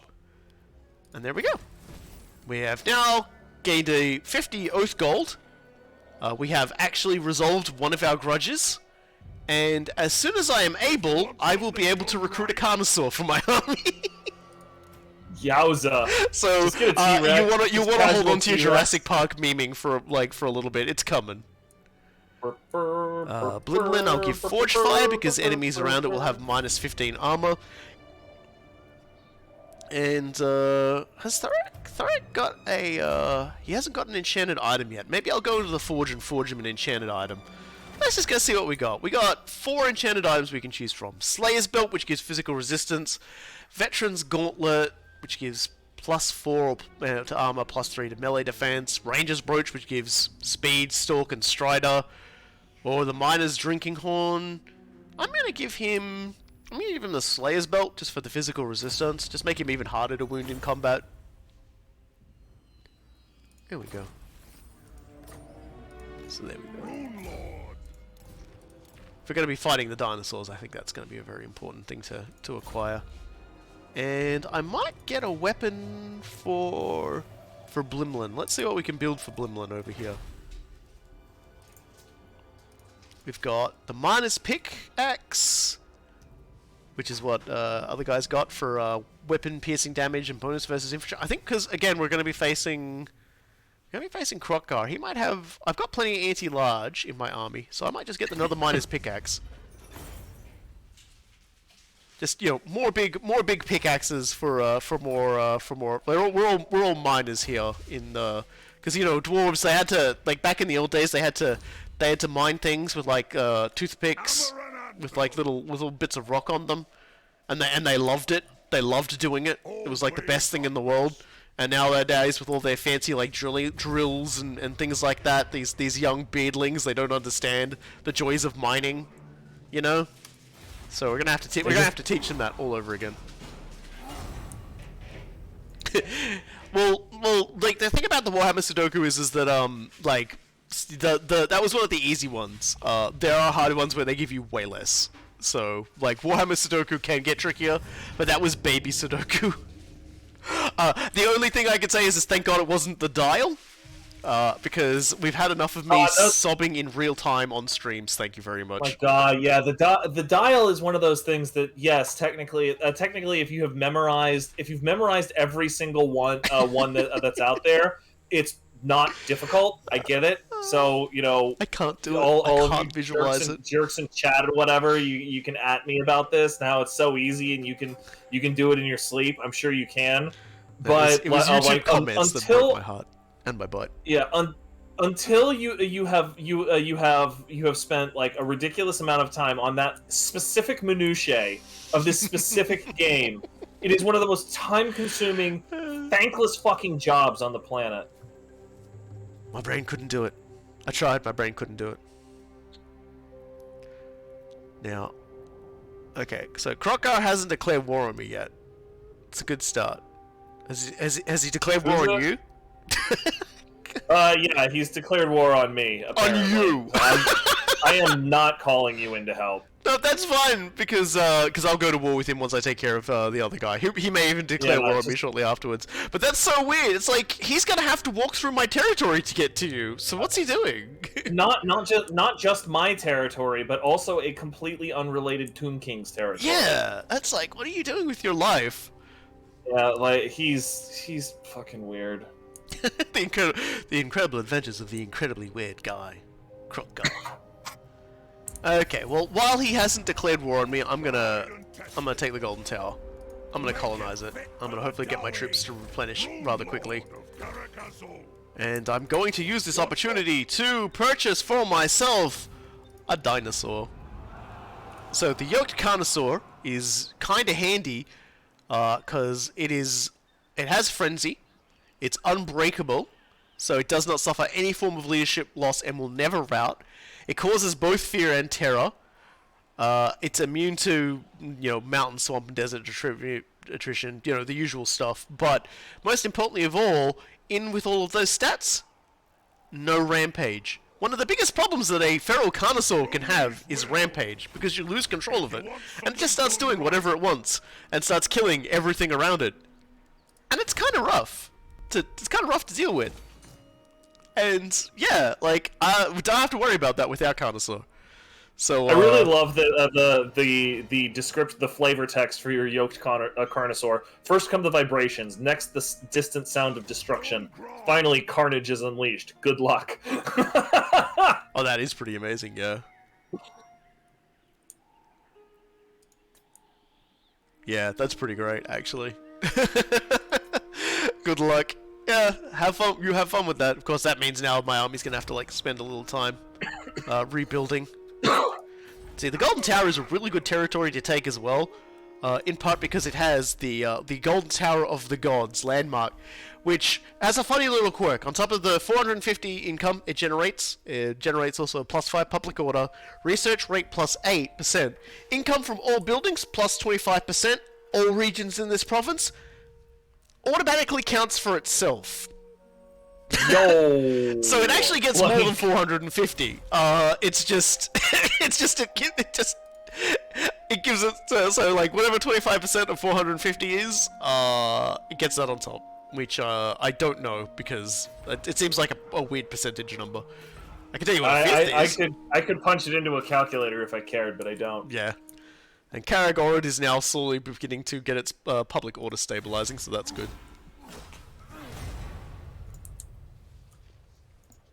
Yep. So it'll, okay. So it'll end up in a pretty good nick. All right, I'm going to start moving King Panette. And people will have noticed as well. My artifact vault up here, you might be able to see it. One of my little blue lights have lit up next to my dwarf on my UI. That's to symbolize that I have in fact recovered one of the old artifacts. Lamia has another one, which is also the reason why we'll be going to Lamia. But we'll also be going to Lamia because Lamia has a lot of really good stuff there, and then there's obviously the Misty Mountains. The ancient knowledge. He wants a non-aggression pact. Dude, you're at war with my ally. I'm just gonna decline. Don't you worry, I'm coming for you. I'm coming for you, Crockguy. You've got a commander bonus with my name on it. That dude really did not think this through. Well, it was really funny because when I played Thorek, like I told Coolguye, I played Thorac by myself last night just to try him out, just to get an idea of what I needed to do with him, so that I didn't sit in my base trying to build for ages and not have any idea what I was doing. And I figured it out pretty quickly and ended up playing for about 6 or 7 hours straight, up to 150 turns. So if it seems like I know what I'm doing, that's because I know what I'm doing. But it's going to be more fun and dynamic with Coolguye around anyway, so don't worry about it. But yeah, it was kind of funny in that regard. And the AI behaves completely differently in a co-op game than it does in a. But the absolute second I stepped foot anywhere near Crockguy, he already had the Golden Tower at the time, and he declared war on me. And, and I was just like, okay then, you be mean to me then, why not? And then I beat him down into like the dirt, and he didn't stand a chance. So I was just like, this is the future you chose, my friend, and this is the ending that you hoped for. Okay, it's almost one more turn, and I can start beefing up Karak Zorn again, and then we can start building up the gold mine even further. Beautiful, beautiful gold mine. All right, I have one more. I've not looked over to see what you've been doing this whole time, so I've been focusing on my own territories. So yeah. You went now? Oh, it's fine. I just said I haven't been paying attention to what your armies have been doing. I've just been sort of like focusing on my own territory this whole time. Yeah. I have one more turn of recruiting with King Panette, and then I'm moving in on the Bloodlands, which I really need to do now because the Beastmen have recruited a second horde, and they're currently mustering. Yeah, and we've got no idea where Malagor is at this juncture. I think he actually went down and sacked Qatar again, because Qatar keeps getting destroyed. Then what happens is that the whatever they call themselves, Skullcrag Orcs, they come running in, take it, and then leave it, I think, and the Numus come over and take it back again, and it's sort of been this cycle that's been going. Yeah, and he did go down there after declaring war. With there it goes. See, Katars just go back again. to this again. We're doing this weird like circle here with the Beastmen, I think. We will not improve the omens because I'm not going to war yet, and also I need that money to upgrade Karak Zorn. Because then when I upgrade Karak Zorn, skibbity dibbity, when it gets bigger, I'll be able to get even more money from my gold smelter, and then I can look at upgrading the other ones, because we're definitely going to need a mustering hall. The halls must be mustered. I need my mustard. Seems reasonable. I am a most reasonable of men, and I'll probably also need. Yeah. We'll worry about that in a moment. That'll be next turn. Just gotta build the healing stuff, I guess. The growth building. The barley field. Of course, it would be a barley field. Okay. I love how they have guilds for everything. So like the guild for like food is the Baker's Guild. You got the Toolmaker's Guild.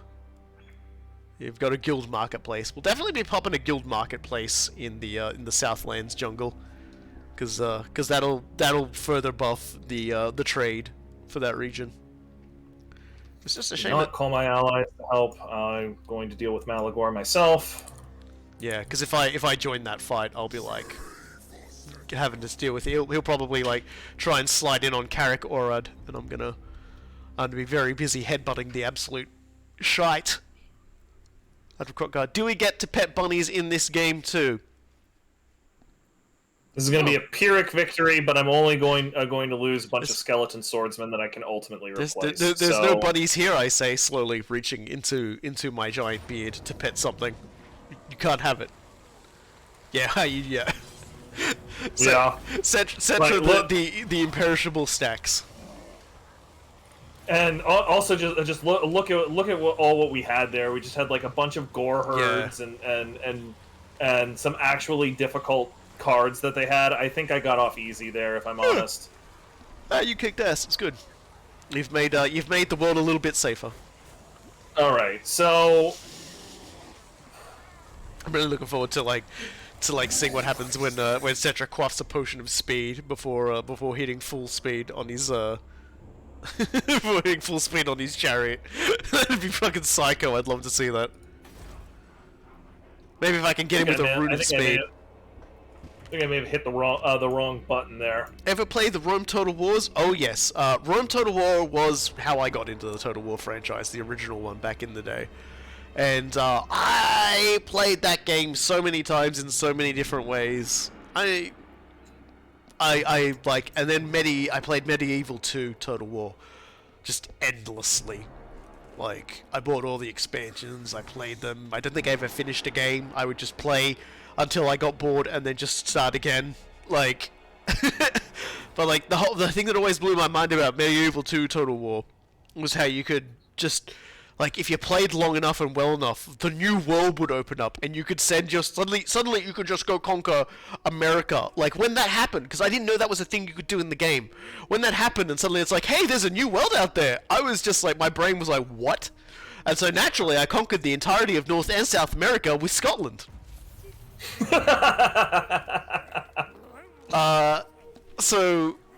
Oh god, so now Grimgor has actually swallowed up the Skullcrag boys. I don't know what that means for my allies elsewhere, but Karak Azul is still alive, so that's nice. Yeah, the Rome I will always have a soft spot for the Rome Total Wars. I did not buy the remake, but that's mostly just because I've really, like, I really got my fill of, like, Total Warring from this game. And not in a bad way, but I just, like, this game just, like, swallows me up every time, for all time. Yeah. I absolutely adore most of the Total War games. Rome in particular was the one where I really got sucked into that one as well. But This one is like it's almost I kind of feel like it's the platonic ideal of the game. So it's just like I get it. You know, I love what you're doing there, but it's just like I don't want it. I want another Total War game. I'm sorry, I just don't. we're definitely gonna be enjoying the hell out of Total War Warhammer 3 when it drops later this year as well. Dope. That's gonna be wild. Like, Coolguye and I have already agreed we're gonna be playing a co-op campaign together on release, whatever day we can first get together from after release. Where one of us is Kislev and the other is Cathay, and we just fight back the tides of like chaos together as like as mankind. And then and I'm going to solo stream the hell out of Khorne. I'm gonna play as Khorne. I think what I like the most about Total War Rome is that it's the closest to it's funny to say this, but it's the closest to Total War Warhammer in terms of asymmetrical warfare.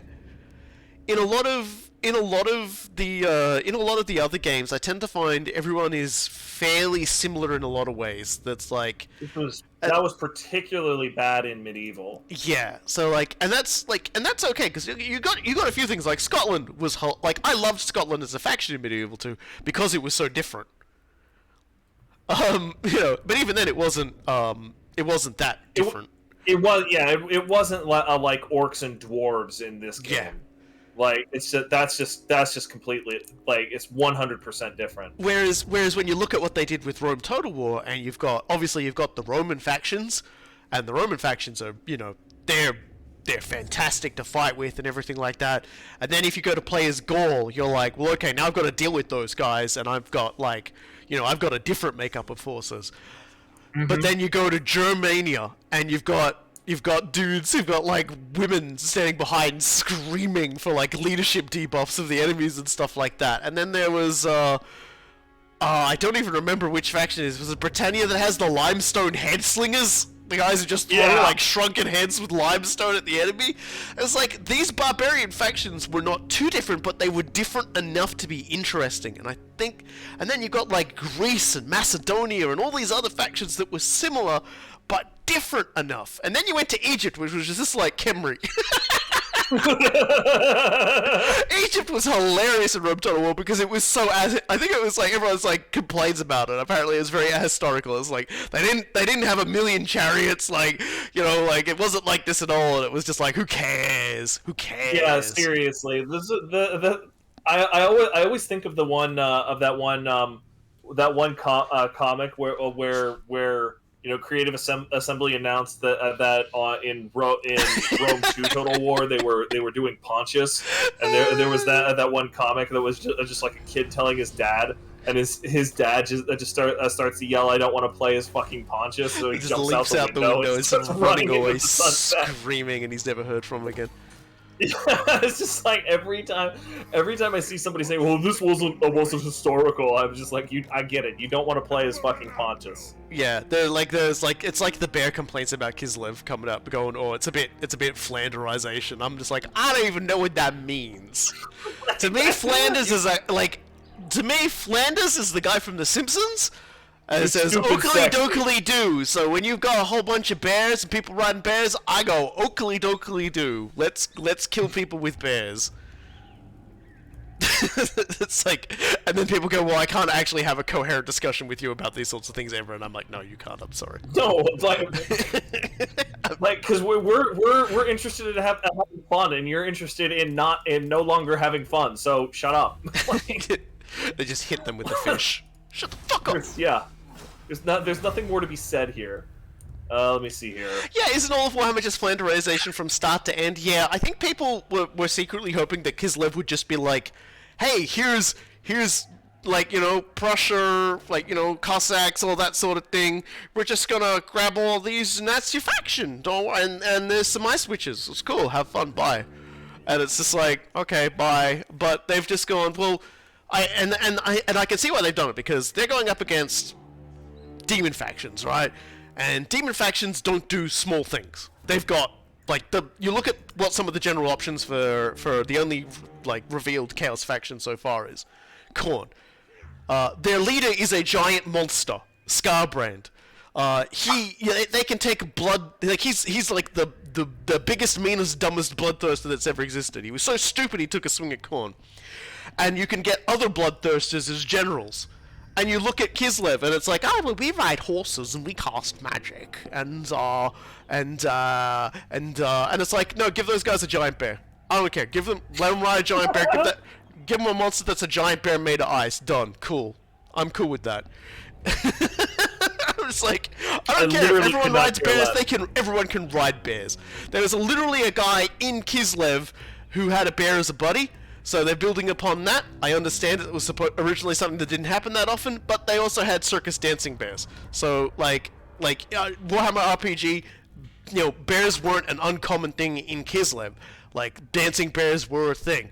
And on top of that, they have a guy who basically is a werebear. He's a werebear. There's a guy. I love that word. His name is Bears. Like I can't even remember his name, but it's the Bearsons. I'm hoping if Dogs of War do get added, he's one of the units in there. Because it's basically a bunch of Kislev dudes who turn into bears. They're like werebears. Oh boy, missile strength for my faction, plus 25. What are my quarrelers doing right now, in terms of missile strength? 37. Not bad. They'll be doing, I don't even think I actually have the option to build any right now. Let me just check here. I probably don't. No.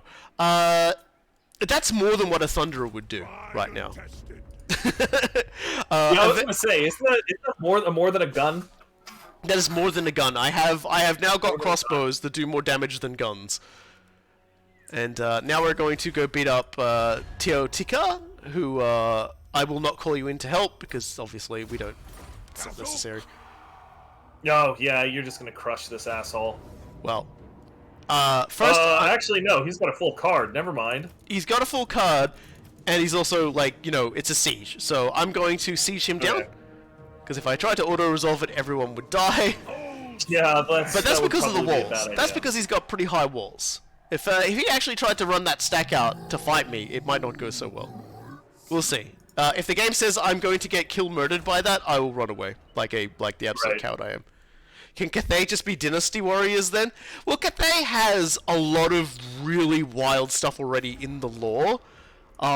It's just that it's never been like fully depicted with like a cohesive imagery. Like Cathay is a very unusual place. It is legal to worship Tzeentch in Cathay. Only Tzeentch. You can't worship any of the other ones. Yeah, the Werebears were a Dogs of War unit. I'm really looking forward to them. But yeah, like there's like a Forge World thing about one particular invasion of I think it was Nuln. Or it might have been somewhere else by a particular Chaos Lord who had managed to also like rally like by the services of like the Chaos Dwarves. So there was a lot of Chaos Dwarf units and things like that in there as well. But one of his offsiders, in an attempt to sort of steal a bit of glory, tried to attack one of the border like wall palaces of Cathay. And aside from having, your standard, 3 kingdoms dudes with the shields and the spears that you'll often see depicted in the common fantasy things. They had large terracotta soldier warriors. They could pull meteors out of the sky and just just smash people with them and things like that. A lot of cool ordnance as well. So Cathay will be very, very sort of, I think, Chinese fantasy sort of thing, but like. Yeah, there's like a literal dragon emperor. Apparently, at some point, fucking Sun Wukong, the Monkey King, ruled Cathay as well. So there's a lot of people who think we might get the dragon emperor, and that we'll have a Monkey King, and like a lot of people who think we'll have a Monkey King and like a dragon emperor as the choices, and like they'll have to deal with one another before they like actually get out. But that's all conjecture and theory. Like yeah, Cathay hasn't really ever had like a cohesive, fully formed. See, look at that, Pyrrhic victory. I will lose Oh yeah, I can afford to lose that. I'll just auto-resolve that. The ancestors! If it auto-resolves... just a couple of miners with blasting charges? and the dwarf warriors with great weapons, which is like, you know... They are the things that always die first on auto-resolve. Right. I love that like the game tries to calculate stuff and goes, yeah, Blimlin just killed 326 dudes, don't worry about it. I'm like, did he though? Like, what was he doing? Like, runic steroids? What the fuck? So yeah, so we just took Teotika out of it. Like I said, it was the walls, really. Right. And by the way, I did like eradicate the beastmen over here. Yeah, I saw They're that not too. coming Well back. done. So yeah, so and now my reload time has been reduced for my quarrelers. So now they still do about 47. So, but they fire faster now. Their DPS is greater now. It's good. More dudes per second. Yeah. So Teotika is now in the belonging to me category of life. It's already got a pub established. That's good. It's nice to know that we killed alcoholic lizard men. Their beer was probably inferior. That was probably made by the old ones who are not around anymore. There's no probably about it. Like just knowing how alcohol would treat a cold-blooded creature. Like they've got to have the weakest crap on the planet. Okay, so now they do 48 because I just buffed my runesmith's weapon buff thing, and I might. Do I just keep going up that line? Yeah, I think I might. Because I've been sort of like looking at like how I can like continue to buff up my current units, and I'm thinking plus 10 ammunition for artillery units, plus some upkeep reduction. So we'll do that. That'll take a little bit, but the upkeep reduction is worth it. And while we wait, let's just rebuild the dudes we lost. Easy. No problem. And Karakzorn... God, no one's been attacking me, and I'm just like, why? I won't even bother building walls. I might just build walls next turn, but that's what I'm looking forward to. Like, but for next, what I'm really gonna do is I'm gonna save up and I'm gonna like buy the gold smelter. I'm definitely like with Zondri, like there's 3 or 4 things that like economic things that I really wanted to build, but I was just like, no, I'm building a freaking I'm building a what is it called? Words are hard. Words are hard. Words are hard. I'm building a garrison building because there is absolutely no way I'm getting sucker punched in my back by like you know, for a freaking Rapons or something like that. She would totally do it too. Yeah, like when I talked about there's only one faction that will basically look at your giant stacks of multiple armies of skeletons and just laugh at you, unsheath their sword and behead you, and that's Rapons. Rapons de Leoness will just be like, oh, that's a nice like 4 stacks of things you've got, but I have 5 peasants, and the 5 peasants just hold up like flaming holy imbued like sticks, pitchforks. And Settra just goes fuck, and his entire army just explodes. Yeah, like she would fucking do it. So you know, like I am not in the mood. She's just over there in her area, just like slowly polishing the sword of Leoness, just going, I would fucking do it too. I will fuck your shit up. And I'm just like, you know what? Like I'm just gonna build the walls and make you at least think twice about it. Like, Settra just looks across the horizon and just goes, I do not kneel, but I feel a shiver up my spine nonetheless. Now the skeletons are getting spooked. Alright, so I'm gonna take one more turn to Old Dwarf yells at Cloud. Yeah, Thorek yells at all the clouds for not looking like the old way clouds used to look. He remembers. Probably. He remembers Cloud. He thinks he remembers anyway. He remembers. There was a lot of ale involved. Oh no, Clan Ashen is going to attack Karak Azul, that place that wanted to confederate with me, that would have been like a pain in the ass, and caused everyone to declare war on me. I regret the decisions I didn't make. Yep. I'm almost ready to move on Numis, and I'm probably just going to absolutely goddamn swamp them. I think... Yeah, not yet. Next turn, Gold Smelter. Bloody Carrig Orin just sort of having to deal with the, I think it's, the vampire corruption coming from the vampires. Oh dear, so they've got Doomglade, so I'll probably have to take Doomglade first then. If I can find where Kroq-Gar is and hit him first, then it should be easier. That's right, Blimlin... God, I need so much money for all of these great pyramids. Blimlin needs... armor. Blimlin, I will give you... No, I won't give you any armor yet, dude, because all the good shite is locked up. Do you need Yo, dude, else, spam bot in your chat. Ban that shit. Okie dokie, let's ban that guy. There you go. Later, shitlord. You look away for 1 second and suddenly One goddamn pills.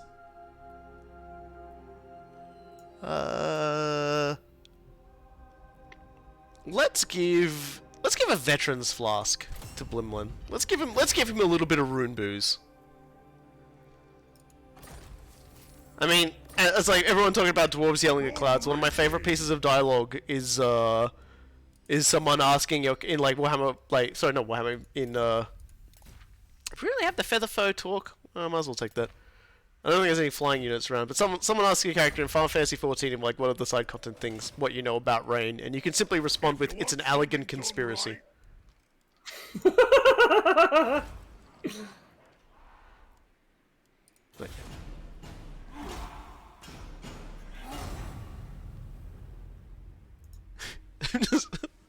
It's just like, we're all having a really good time in the dwarf hold, and this one damn beardling walks in and just goes, "Aye, would you like to buy me penis enlargement pills?" And everyone just like turns to him and just goes, "Back in our day, we had small penises and we liked it." To me, it's just like that one really old comic panel. Unbelievable. We were all having a good time, and then this guy comes in and says something rude. Oh dear. All right, Numis, you have exactly one chance to federate. No, brother! Do not fall for their encouragements. You're fine as you are. The old ways are the best. All right.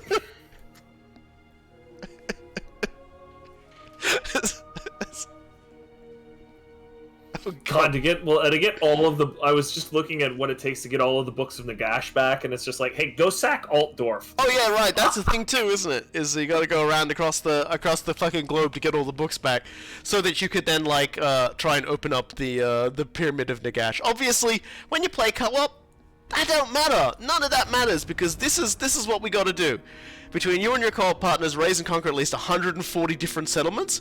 Together with your cooperative ally, maintain 200 units in total, and research 12 technologies, excludes cooperative allies technologies. That one's the easiest one to do. How goes the complete combat? Well, I'm Thorek Ironbrow, and I have already killed Quick Headtaker, and I will shortly be trying to kill Kroq-Gar, with the help of my dinosaur. To give you an idea of how we're going. Let's see if I can. I am about to remind people that Settra does not serve. Settra rules. Coolguye is Settra, and he's Settraing the table. Yeah, I went over and looked at another Tomb King, and I was just like, hey, you have exactly one chance to be chill about this, and they were just like, no, fuck you, and I was like, all right, well, you're about to figure out why Settra rules. Treason it is, then.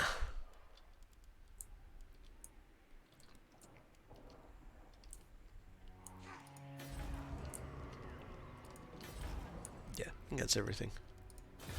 Huh. Apparently, the Sturgos Empire has occupied Galbaraz. Oh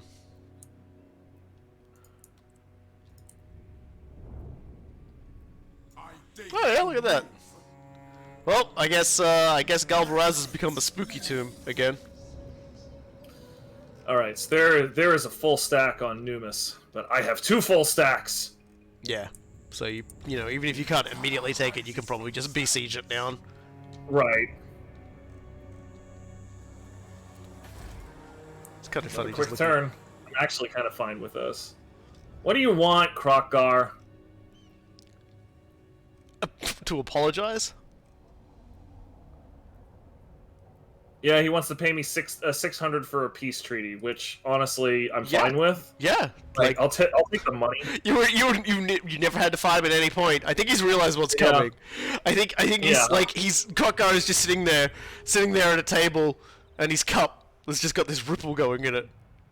He's just like, what? What's going on? And he looks over, and his Carnosaur Grimlock is asleep, and he looks back over it again, and it's like shaking more, and he just looks out the window, and Thorax just arriving, going, "Fuck you!" Oh, speaking of someone yelling "fuck you," the powerful Engineers Guild has sent one of their tinkerers to inspect this hold's workshops after hearing concerning rumors of innovation in my keep. In my keep. In my keep, innovation! It's more likely than I can't believe this. Asshole! I can't believe this accusation. When I get back, I'm blowing up the Engineers Guild with a dinosaur. Anyway, he's so impressed with the work, he decides to stay. Damn straight! So I have a Master Engineer now. So Master Engineers got a tune-up in this game as well, which makes them quite fun. I just took my head off and started yelling at the ceiling then. So, they, aside from the fact they also benefit from all the character rune stuff, everybody else benefits from, so I can give him, like, frenzy and stuff if I wanted to. Although, because he's a ranged guy, you probably want to just give him stuff for speed or anything like that.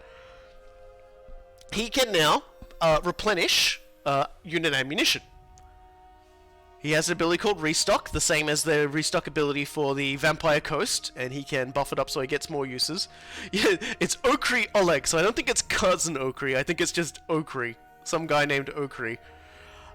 And he also gets Flash Bomb, which is kind of nice, but he also gets an army ability called the Zufbar 42 Pounders, which is a wind spell, quotation marks, but what it is apparently somebody out there somewhere has a very large set of cannons and does a rolling fire shot on the enemy, and you can buff that up for more shots. You also have 2 personal trees to choose from. When you pick one of these, the other goes. The first is Deadeye, which turns him into a sniper. It has, like, basically makes him able to stalk and gets special ammunition that increases the range in anti-infantry. The other one is the Grudge Raker, where you lose a lot of range, but your Master Engineer gets a shotgun. And he gets Grudge Raker ammunition and just shoots a lot more projectiles when he fires. It is worth noting that if you start as the Karazakarak faction, I believe, you get an engineer from the start who starts with the double barrel, which is a ranged weapon. So he starts with a shotgun. So you can carry a big stick, which causes fear and lets you choose Vanguard deployment. And also, like, because it's close range, you can get armor and armor weapon strength piercing boosts. So you can basically turn the Master Engineer into a more close combat oriented character as well, and you can get an ability which just causes like a powerful magical missile with a powerful explosion because he basically shoots a rocket from his fucking shotgun. So Okri Ulek can turn into the Doom Dwarf if we choose. Is all I'm saying. Yes, indeed. That's why I started friggin' humming E1M1 over here. Yeah, and of course, as they used to, they buff the range and ammunition of artillery. So, you know, having more grudge throwers is never a bad thing, and we will eventually get some. I'm just gonna boost that up. So that's good. Like that did eat a little bit of our funds, but we're gonna get a larger mine shortly, so we should be okay. So it may be in our best interests to try and get a building so that I can construct a second grudge thrower to take advantage of it. Tried and tested. Just gotta find Krokgar. Is that Krokgar? That's Krokgar. Definitely Krokgar and Dude Glade. Oh, Krokgar.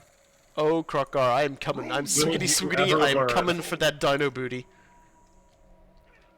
I'm gonna show you the old ways. How we tamed dinosaurs back in the day, with magical collars that that basically like I just point to the dinosaur. I do that. It's not sexual. I just do that. You okay? The best part is that you felt the need to clarify. I remembered there's some weird stuff going around the internet about certain things that I won't be repeating. So I thought, no, hold on a second. I'm gonna pull the parachute and get out of this airplane right now because I don't want to be here. I don't want to be here anymore. Oh dear. Bail out. Bail out. Pull up. We can't land here! Everyone's really weird!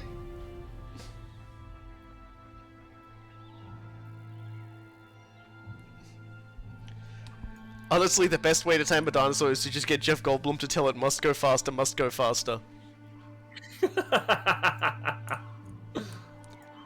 kinda feel bad for Jeff Goldblum. I'm sure he's a really great actor, but I just can never remember anything he's been in aside from The Fly and Jurassic Park. I mean, he was in Independence Day.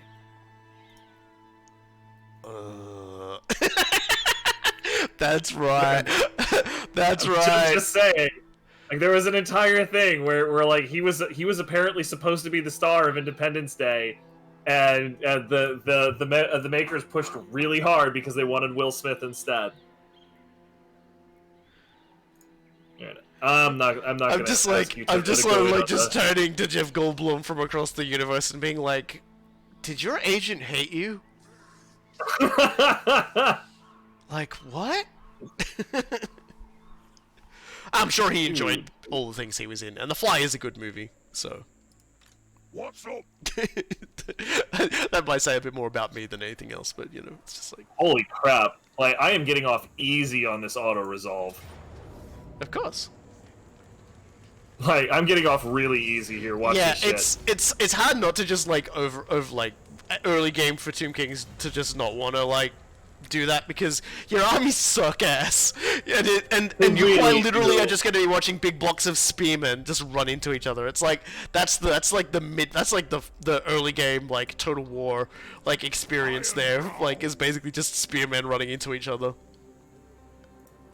Based on his social media, I think he considers himself primarily a blues musician or something right now. Just gonna say it, Jeff Goldblum, blues musician, I 100% see. Like, I don't know, like, did not even take a moment to have to think about whether or not that was credible or not. I just immediately went, yeah, that sounds about right. Yeah, no, that's exactly correct. Oh dear, there's only one like country / blues, whatever, like, and I've probably already like offended a lot of people by smooshing them together, like musician I've listened to at all recently, and that's like Sturgill Simpson. Ready? If you're gonna choose one, that you could do a hell of a lot worse than that. Yeah, I just like a lot of people just YouTube went, hey, listen to his latest album, and I went, okay.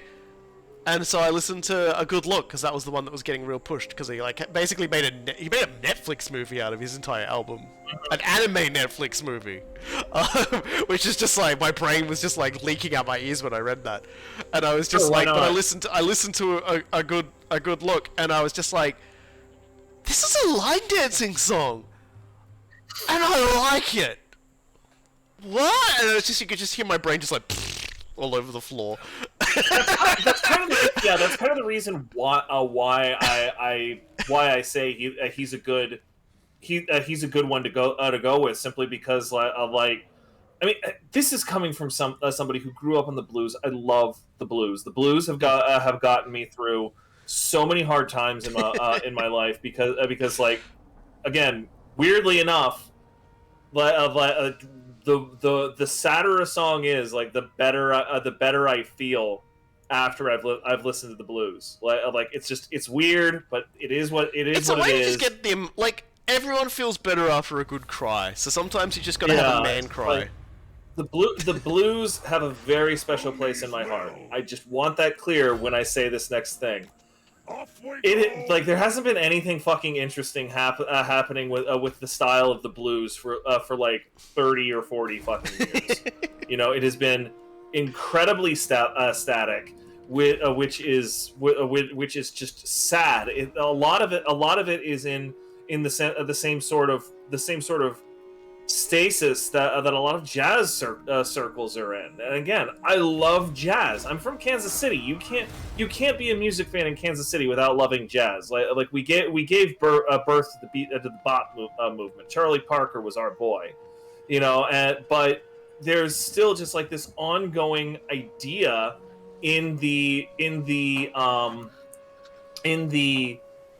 jazz community that like to actually be jazz you have to be like emulating one of the great jazz traditions of like Chicago or New Orleans or something like that. And it's just like I just want to punch these people. I want to like bop them on the nose and say no. Literally the entire point behind jazz was that you could go through and you could improvise. You could do whatever you wanted as long as it was within some loose idea. And it's just like when people start pushing the edge of those concepts and those frameworks, people are just like, oh well, that's not jazz anymore. Like stop. It is a beautiful tradition that jazz has. Stop trying to force it into a box. That's like literally what you were supposed to avoid. So like when somebody comes and does something new with the blues and jazz and everything like that, I'm just like, yes, please keep doing what you're doing. like you are important, you are valuable, and don't let anybody tell you otherwise. Oh wow! Apparently the new skink units, the chameleon skink units, have precursor weapons which allows them to fire while charging at enemies. Oh, that's kind of sick. So that's kind of interesting. I don't think any army has ever had anything like that before. But yeah, like I have heard Sturgill Simpson's a bit of a weird one in the family of country because he fucking has like electronica and all sorts of shit going on. Make them pay. Yeah, he's doing something that is at least trying something new. And like obviously you can get into the entire idea that there's nothing truly new in music because everything's been done before and blah blah blah, and you're not wrong, all right. But you're also not interesting for saying that. Okay, like, we're gonna fight Crocodile. This game says it's gonna be a Pyrrhic victory. I argue otherwise. All right, let's fucking rock and roll.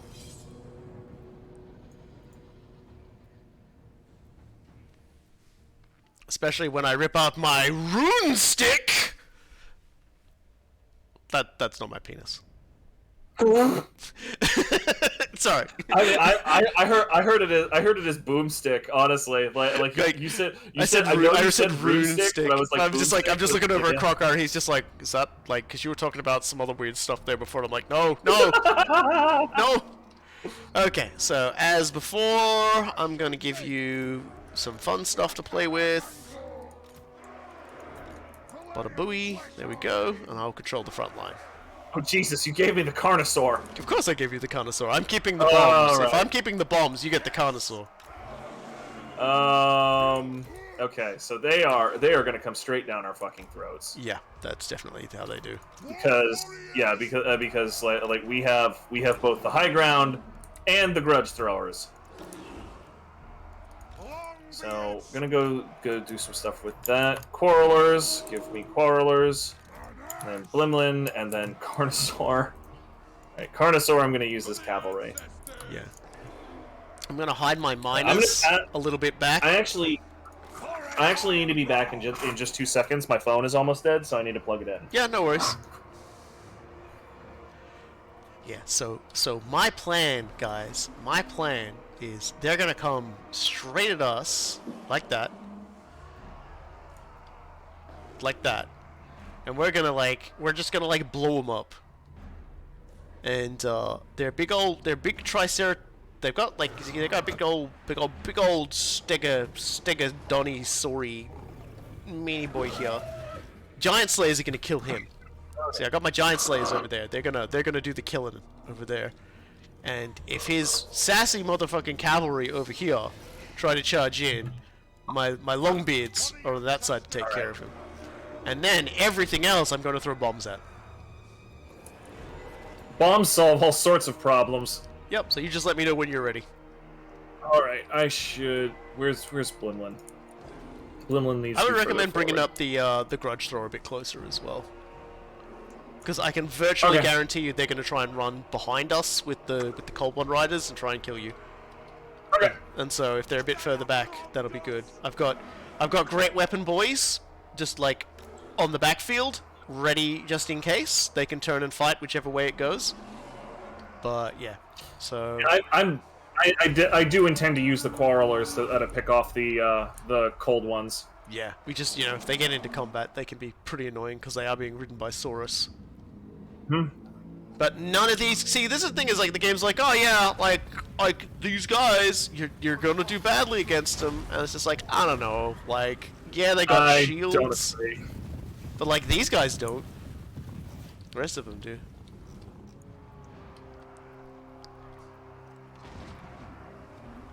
I mean, look at this damage we're doing.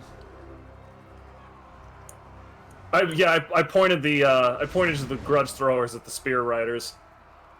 that got their fucking attention. Yeah, they swerved like you wouldn't believe.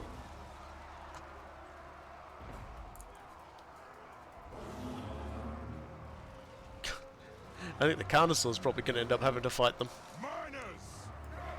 They're coming in. Yeah. I feel like they're going to try and go around. Yeah, I'd rather not have the Carnosaur fight something with anti-large. Yeah. Strike out! But you know who will like doing that? The Quarrelers. Yeah. I've got my, yeah, here they come. Yeah, they've gone straight into combat with your Quarrelers. Yep. Which is very unfortunate for them, because now I'm just going to throw bombs at them. Alright, so as expected, they have... they've rather unfortunately charged into that line. Well, I don't think we're going to have to worry too much about those, so I might as well run them over there. So, they are doing a lot of damage now that they've hit our lines, but that's okay, because that's what this is for. I mean, they're about to lose everything, so... Also, I managed to possibly cheat the game a little, and yeah, I think I managed to cheat the game a little. I think no, I didn't. It just looks like I queued up to cast something with my rune magic, but didn't manage it. So. Oh, let me see here. Wrath and Ruin, Oath and Steel. Let's do some Wrath and Ruin on that tight little knot of idiots that they have fighting your dudes. Yeah. Trying to get these guys hucking bombs from like the side.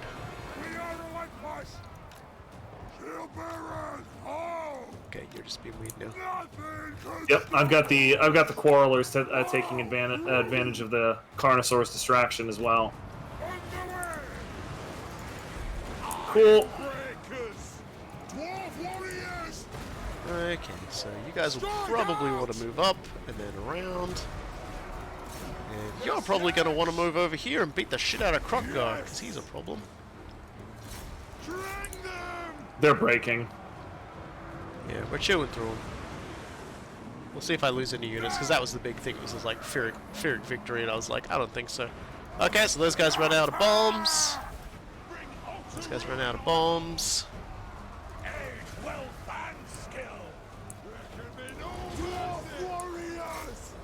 Kill that thing. Caught the skink, Chief! Excellent. Chew that boy up.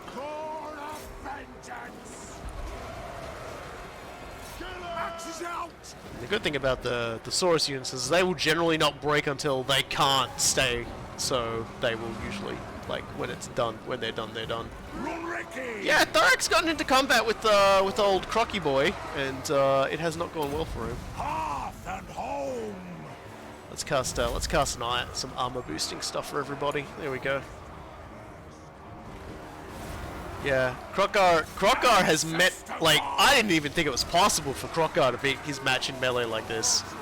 This is kind of ridiculous. He's fleeing.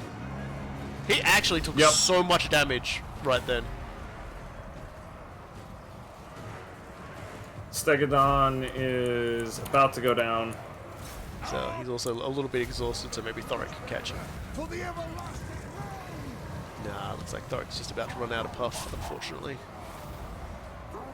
Which is a shame, because he's only got like 87 left. Where is Krokgar? It's okay. My mind is running down instead. I'm sending the Carnosaur after him. Good plan. We want to eat him up. We want to gobble this guy's. Yeah, like it would be fantastic if he would just die. But yeah, it was like game was telling me Pyrrhic victory. I'm thinking, you know. Thinking no. I'm thinking we could do a little bit better than that. The miners do a lot better than the game gives them credit for. Mostly because I stood them back and had them throw bombs. I wiped out an entire unit of Saurus. Yup. Like you took super advantage of the Carnosaur. Like the Carnosaur was tying up 2 units, and then you were just like, all right, that looks like a boomy target. He's got one. No, there he goes. I was gonna say he's got one hit point left. Carnosaur time. Oh, he's doing the Yamcha pose. Oh. Agreed. That's more like it. The Yamcha pose. Good God. Like, is there anything more shameful? Yeah, see, that's the thing.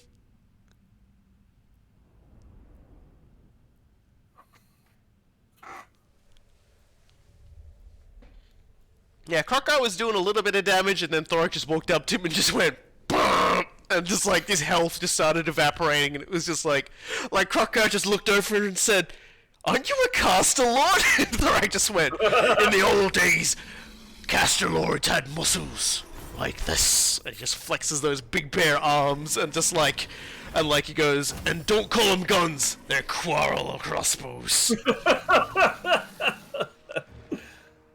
Yeah, so ransom captives for gold and other stuff. So Krokgar, his army is mostly wiped out. It has been replaced by a Stinky Skink, I think. Oh no, that's a Saurus. That's a Saurus. Yeah, no, there was a Skink chieftain in the army.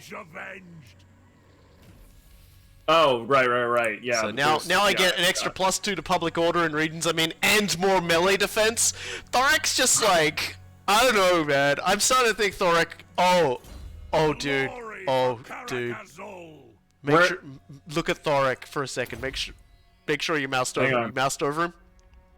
Hang on. I am now moused over him.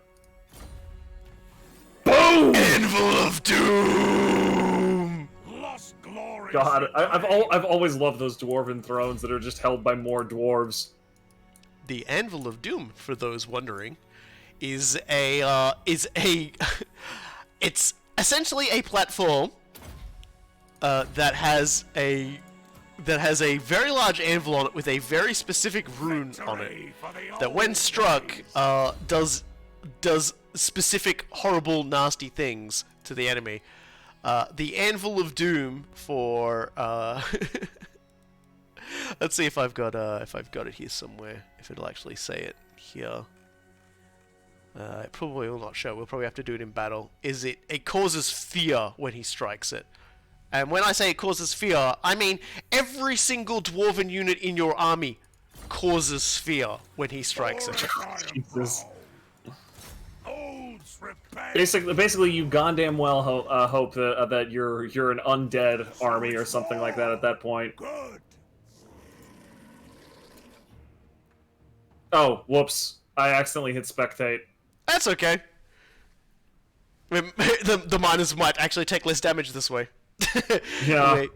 Yeah, because after like 1 or 2 kerfuffles we've had, I set it so the default, if one person selects auto resolve and one person selects battle, it'll go into battle, because the reverse usually ends really badly. Yeah. Honestly, you can just kind of herd dir at these people without giving me anything. Okay, that is what I'll do. I'll just line the crew up and get killing. They're still gonna have to charge you because you're going to have the grudge throwers. Yeah, so it's still gonna be fairly hilarious.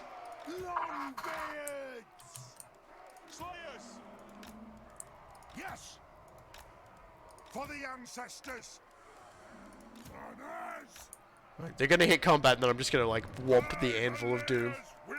Yeah, and their morale is already gonna be so fragile because they're so horrifically outnumbered. But yeah, Like, see, you're here just it is. gonna The hit Rune of Doom lasts for 16 seconds, affects myself and all of my allies in range, and the range is map wide. The effect's a plus 24 melee attack and can cause fear. Lord, it's just they're going to see that rune light up, and they're just gonna be like, nah, fuck it. It's like, I'm having a really bad day over here, and quite frankly, I think it's just time I give up being a lizardman. I'm just doing it. I really appreciate that we have now made lizards Scottish. This was actually just like a really bad Ringo Starr impression, but you know. Sure, whatever. We established that all of your voices are super cursed, so I don't even feel bad. Hey, this is Stinky Skink. Look at him go. Hey, Stinky Skink. Oh, I gotta run uphill for this too. Which sucks old so one bad did you for guys them. offend? Donk. Donk. Oh god.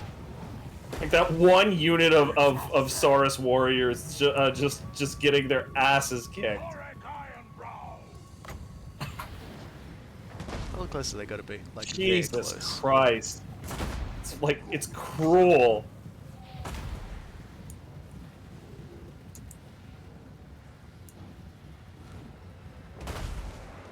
The skink is the Lord is rampaging. Why are you rampaging, bro? Why are you rampaging? And now the quarrelers get involved, and now something blows up.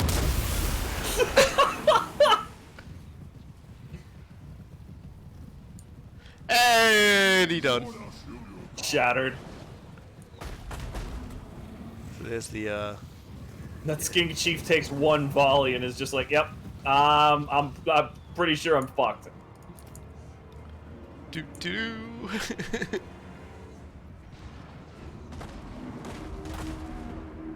God bless that one unit of Saurus spears though that has just like been rampaging this entire time.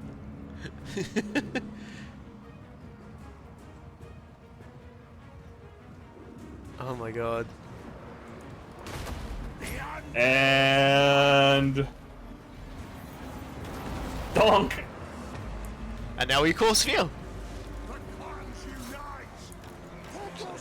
Don't throw a bomb. Just attack. Yeah. Throw a bomb and like bad thing happen. I think. End up blowing up more dwarves than Yeah. lizards just because there's like 3 lizards left. Basically.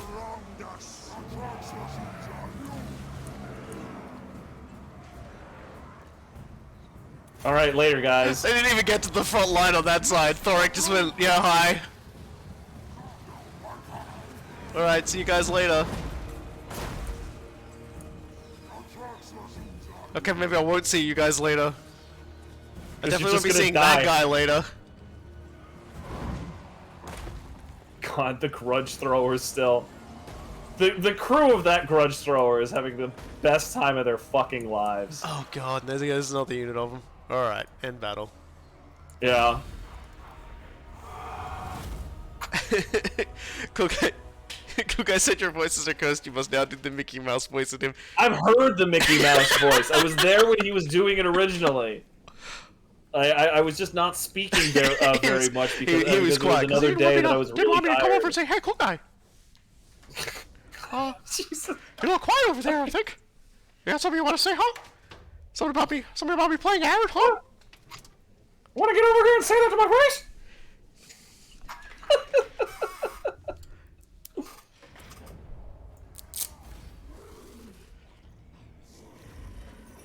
Okay, so that's another bunch of oath gold, another bunch of cash money. Wow, everything sure is infested by the undeath over here. And decisive victory, and I don't lose any units, so let's auto-resolve this one. I'll actually auto-resolve this one. I mean, everyone would sure love to see another murder, but at that point we might actually create the Lizardman equivalent of Batman. You know, Doomblade might just become Crime Alley. I mean, there's that one skink chieftain that has now gotten his ass kicked over like 3 different provinces. He's definitely becoming Batman somehow. Yeah. So now, see, it's like this is where it starts to get a bit ridiculous. Because now that I've unlocked the Anvil of Doom, I've got 3 skills that become available after you get that. There's the Veteran Anvil Guard, which add melee attack and melee defense. Rune Master, which is, upon the Anvil of Doom, the rune weapons of legend are forged.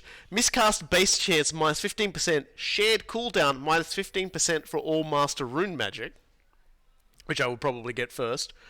And then there's Greater Locus of Power. See, like, I've got this thing called Locus of Power, right? Enemy casters within range suffer minor miscast explosion when casting. And then apparently I do like a bigger one now. Like, what is it? It's like it's within 100 meters, just an explosion, targeted if casting. Yeah, apparently the explosion does more damage. I already make people who try and step to me miserable. I think I must have gotten that when I got the Anvil of Doom. So yeah, so I'm gonna go with Rune Master first because being able to cast more spells more often. Yes, please. And Blimlin. Apparently, we have compounded Felinoid's horror by the fact that we can both do really cursed Mickey Mouse voices. It's good. Everybody should. Oh, and here's the other really great one. Now Blimlin is leveled up enough. I'm giving him Ward Breaker. Dawi rune magic is potent and damned hard to defend against. Magic resistance minus 10% for local enemy armies. Minus 10% missile resistance for local enemy armies. Yo.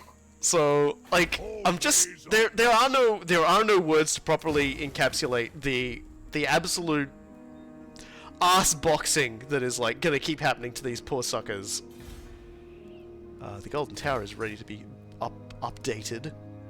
Okay, I can finally give Carrick Zorn. I was gonna give it walls, but you know what? I might just give it nah, bugger that. I'll give it walls. I'm tempting fate by not. It's like I'd love to give it a pub. Right, but like you can either pray that nothing happens, or you can be prepared when something happens. Yeah. So we'll go with that. Apparently I've also discovered the court of Labaris, so that's over there. Labaris hasn't really moved much. Oh geez, who blew up Malrak? It's probably another Beastman faction. Anyway, that was an incredibly productive turn though. I killed like 3 armies in one turn. Oh, joke, dude. If there was like one more in range, I'd get that Beastman research achievement for killing 4 armies in one turn.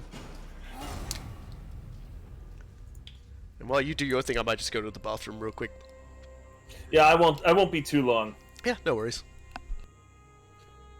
All right.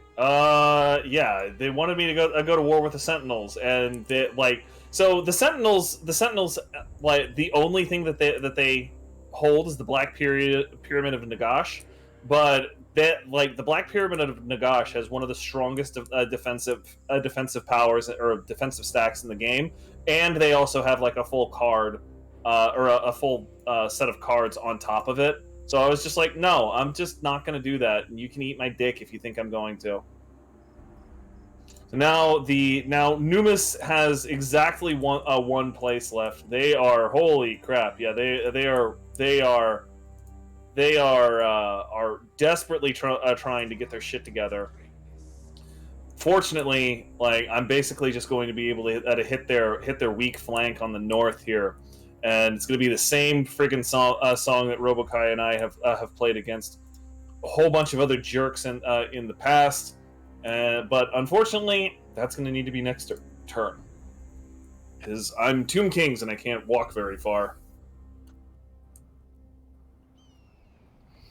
Are there any fish people in fantasy? I mean, so there is Aranessa Saltspite, who is literally a mermaid who grafted two peg legs to herself. So like how fish are you wanting here? There are actually there is suggested that there are weird fish people, like Cthulhu type of fish people in the Warhammer fantasy setting. Sorry, I just got back from the bathroom. Yeah, for sure. I just immediately leapt in. The helmet that I've forgotten his name. The Dark Elf fella with the funny fish helmet. Who's going to be a Blood Bowl free. He has encountered the remains of an old civilization.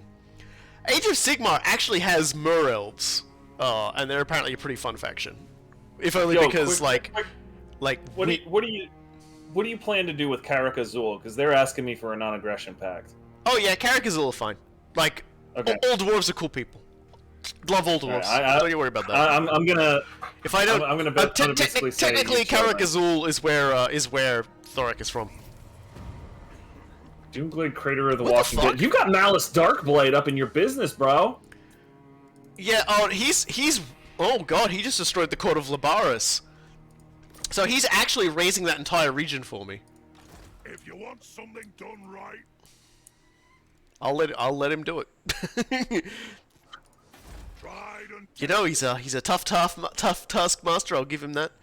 But I like. But there's his, definitely aquatic races. There's definitely aquatic races in Warhammer Fantasy. Yeah. That's 1,000,000% a thing.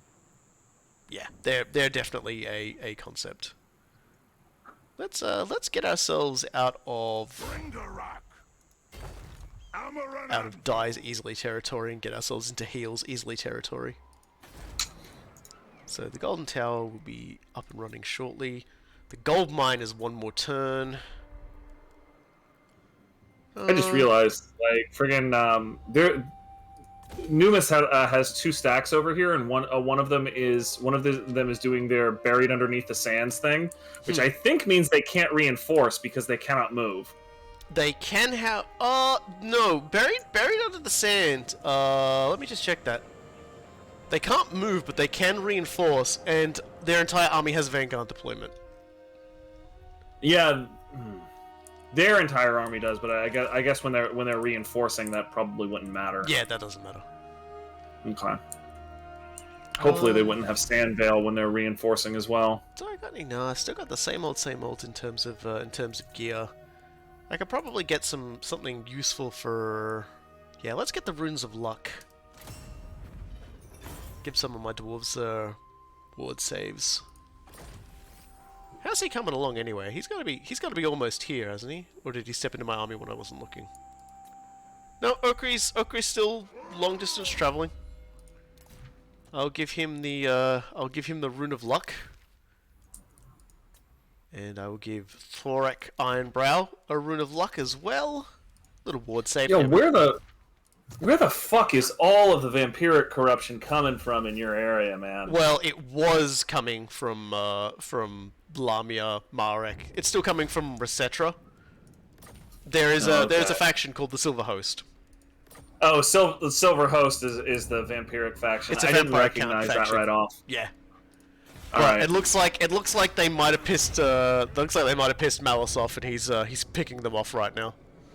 Fine, like corruption this early in the game is just a pain in the dick. Well, it is a bit of a problem, but it looks like it's a problem that's being slowly solved by something without me having to lift a finger. So, if he wipes the Silver Host out, that's great, because that means I don't have to expend any effort on wiping them out myself, and I can just claim the territory that he's apparently not interested in taking. And then, self-solving problems are my favorite kind of problems. And if he does that, then I will not immediately beeline to his territory and murder him like I did when I was test gaming by myself, because I decided I wanted to claim his island. And actually, he's wiped out Khalida, so Khalida's gone. Sadly, Lady Tomb Queen is gone. All right, fuck this. So auto resolve. Yeah, I'm just gonna lose 3 cards of Skeleton Warrior. Like Tomb Kings Like, get so fuck much it. fun once you get the actual good units, but it's like for the longest time it's just kind of like waiting for Gono. All right, occupy. Get in there. Cool. Numas is done. See if you can trade with me. See if you can get a trade thing going. Should be a thing now. Yeah, Can so you we're, see I'm we're busy? touching.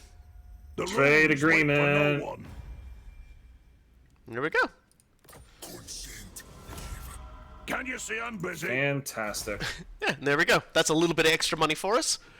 And once I start actually building, because I've got a lot of territories that have resources, I just haven't built on them yet because the growth has been a little slow. But once that happens, I'll start making a lot of money.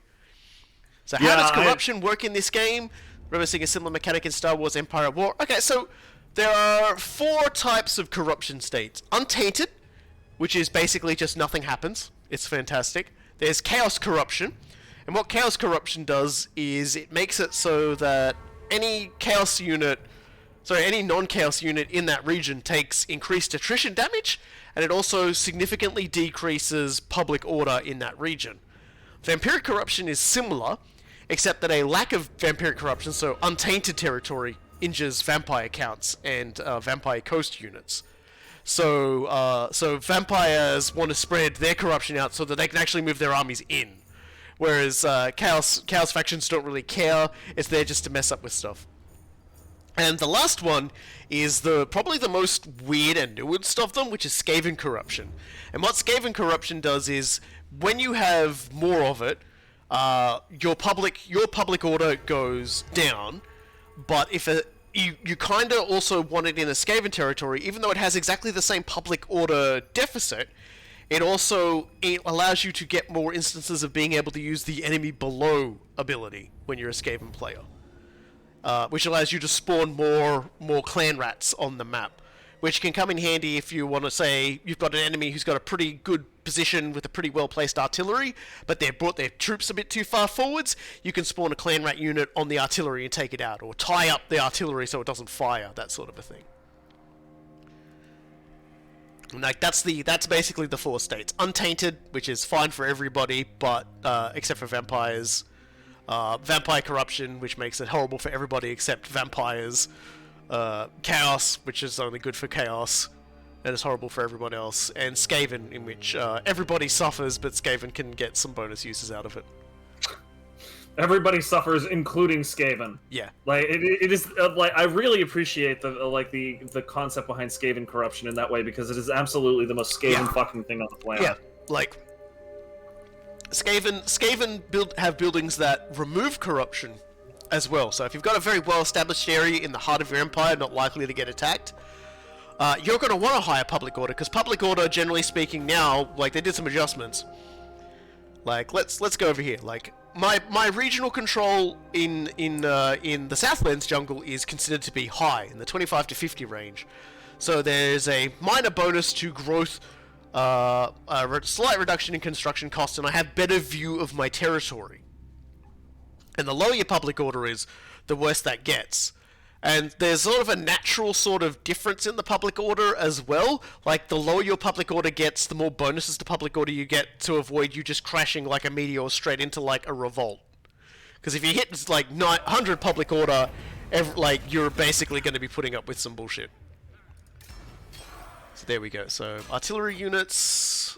the first stage of upgrading my artillery units is complete. And I just got a level 3 skull repository, which means it's time for skull catapults. At the skull depository.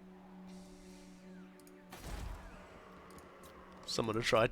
You have to be careful, because you've just said the skull repository, and all I'm thinking is just like there's like this, Lee Harvey Ghostwald. He's up in the skull depository. I'm seeing Settra on his big old chariot going down the street, and just like fucking Lee Harvey Ghostwald just fires a screaming skull catapult out the window at him. So it takes off part of Settra's head, but Settra's just pissed off about it. Yeah.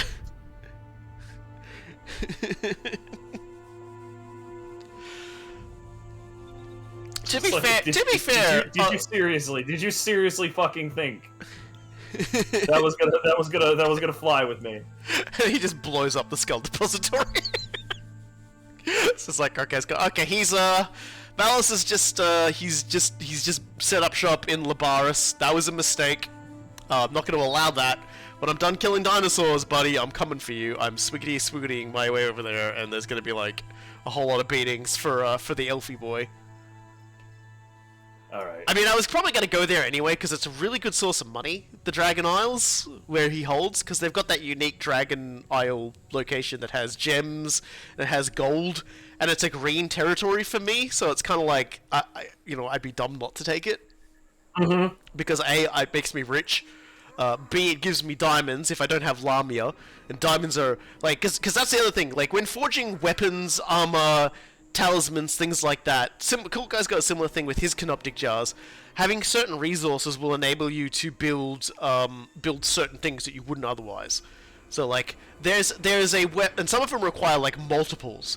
Like there's a weapon that the dwarves can wield which does bonus damage to elves, for example, called Elfbane. You need 3 different kinds of resources and a lot of like 300 oath gold in order to build it. So it's a bit of an investment, but if you want to kill all the elves... And who doesn't want to do that? Like seriously, if you don't want to do that, I'm having grudge flashbacks to a parallel timeline where for some reason Prince Imrik burned down Thorac with Grimgore. Oh no! We have to prevent that timeline! Only likes the desert, power is everything, blah blah blah. Okay. I'm trying to decide precisely who I'm going for next. Yeah. Like who gets the shit pummeled out of them next? Pretty much, you know, like the Dune kingdoms are the next logical target, but they're also the strongest one. So like I should probably technically go for the Sentinels next because they're worse off. They're worst off. Yeah, and the Sentinels are they only occupy the Black Pyramid of Nagash. Right. And the Black Pyramid isn't a bad location to have either. No, it's a fantastic location. Like that's probably fantastic the thing that makes the most sense. Views from atop the giant flying pyramid. You can see you can look out over the great river that used to flow through the land of the dead, but is now completely poisoned thanks to Nagash's magic. Anyone who drinks from it just fucking dies. Just basically have your evening meal, sun setting over the horizon, but it's still basically day because of that ridiculous glowing apex of that absurd fucking thing. I mean, you can't call it the Nile; it's more like the dial.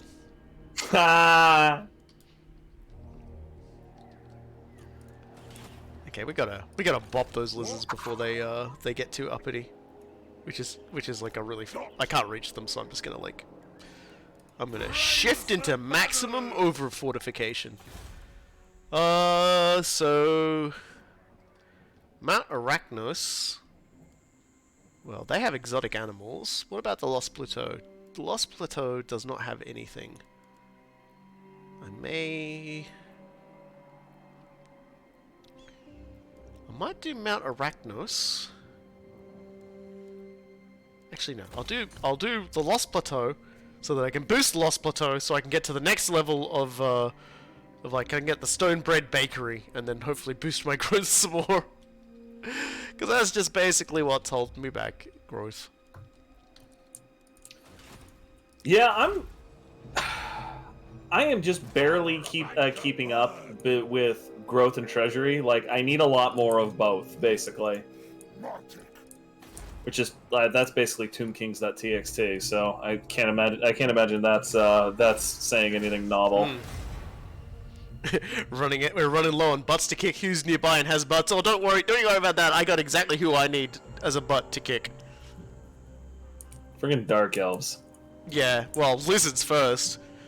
All the Krokgar's territories are nice and green and tucked in the back right-hand corner of the map, so it's like there's no chance anyone's sneaking up on that. Alright, I'm gonna get those walls up on Xandri. Now then, I need to start moving people around. Oh no, wait. Okay, so I need one more turn of rest so I can get King Penet to get some of the skeleton archers and the catapult that I just ordered. Yep. Can't do much more. I'm gonna do that, and then I'm gonna start marching on the Black Pyramid. Yep. I do usually have a pretty sizable number of stacks there, so I don't know if you're gonna. I mean the Strength rating. diplomacy. Yeah, the diplomacy and strength rating basically say that they're at a low ebb right now. Should be able to get away with it, I think. Alright, now we're close enough. We're gonna take that cursed jungle. Scores to settle. Close victory. Gonna lose anybody? A unit of giant slayers. For vengeance. I may actually have a few I could just rebuy. I was gonna say you're auto resolving. All right, Yeah. cool then. Yeah. This'll do for start. Chip, come on, leave yourself alone, buddy. Hey, leave yourself alone. Having a plan isn't always enough. Sometimes you need insight, sometimes foresight, but always martial strength. I've gotten the trait Plan Buster. Wrong. When there's a bunch of lizards in your neighborhood, who you gonna call? Angry dwarfs sitting on an anvil being hauled around by angrier dwarves because their backs have been ruined. And then just like the guy singing the song just looks over and goes, "That's awfully specific." Feels like you know something about that. Feels like that's something that's happened to you. Do you want to go outside? Is that why you're staring at me? All right, fine.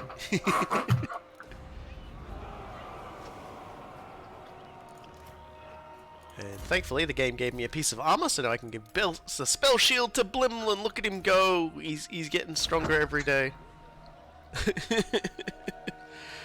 Oh dear. Iron will.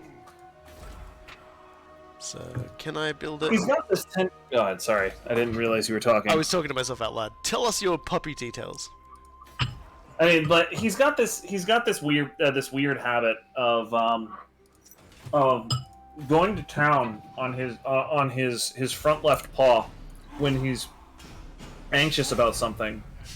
And so like after he's got my attention, he'll just start staring at me with his like giant freaking eyes. And after he starts staring at me, it's just like, oh, you wanted to go outside, so you literally just started licking the shit out of your paw to get my attention so you could stare at me so you could get outside. Like this dog has like layers to his plots, and it's kind of disturbing. And like he goes outside, and Thorak's just staying there with his arm folded, going, "I have some sort of scheme, do you, dog?" And Chip's just like trying to get back in again. I mean, he does do that more often than I'm comfortable with. Fucking dog will just be like, "Yo, I've been out here for 30 seconds and now I want back in." And it's just like, why did you want to go outside in the first place then? Fucking killing me.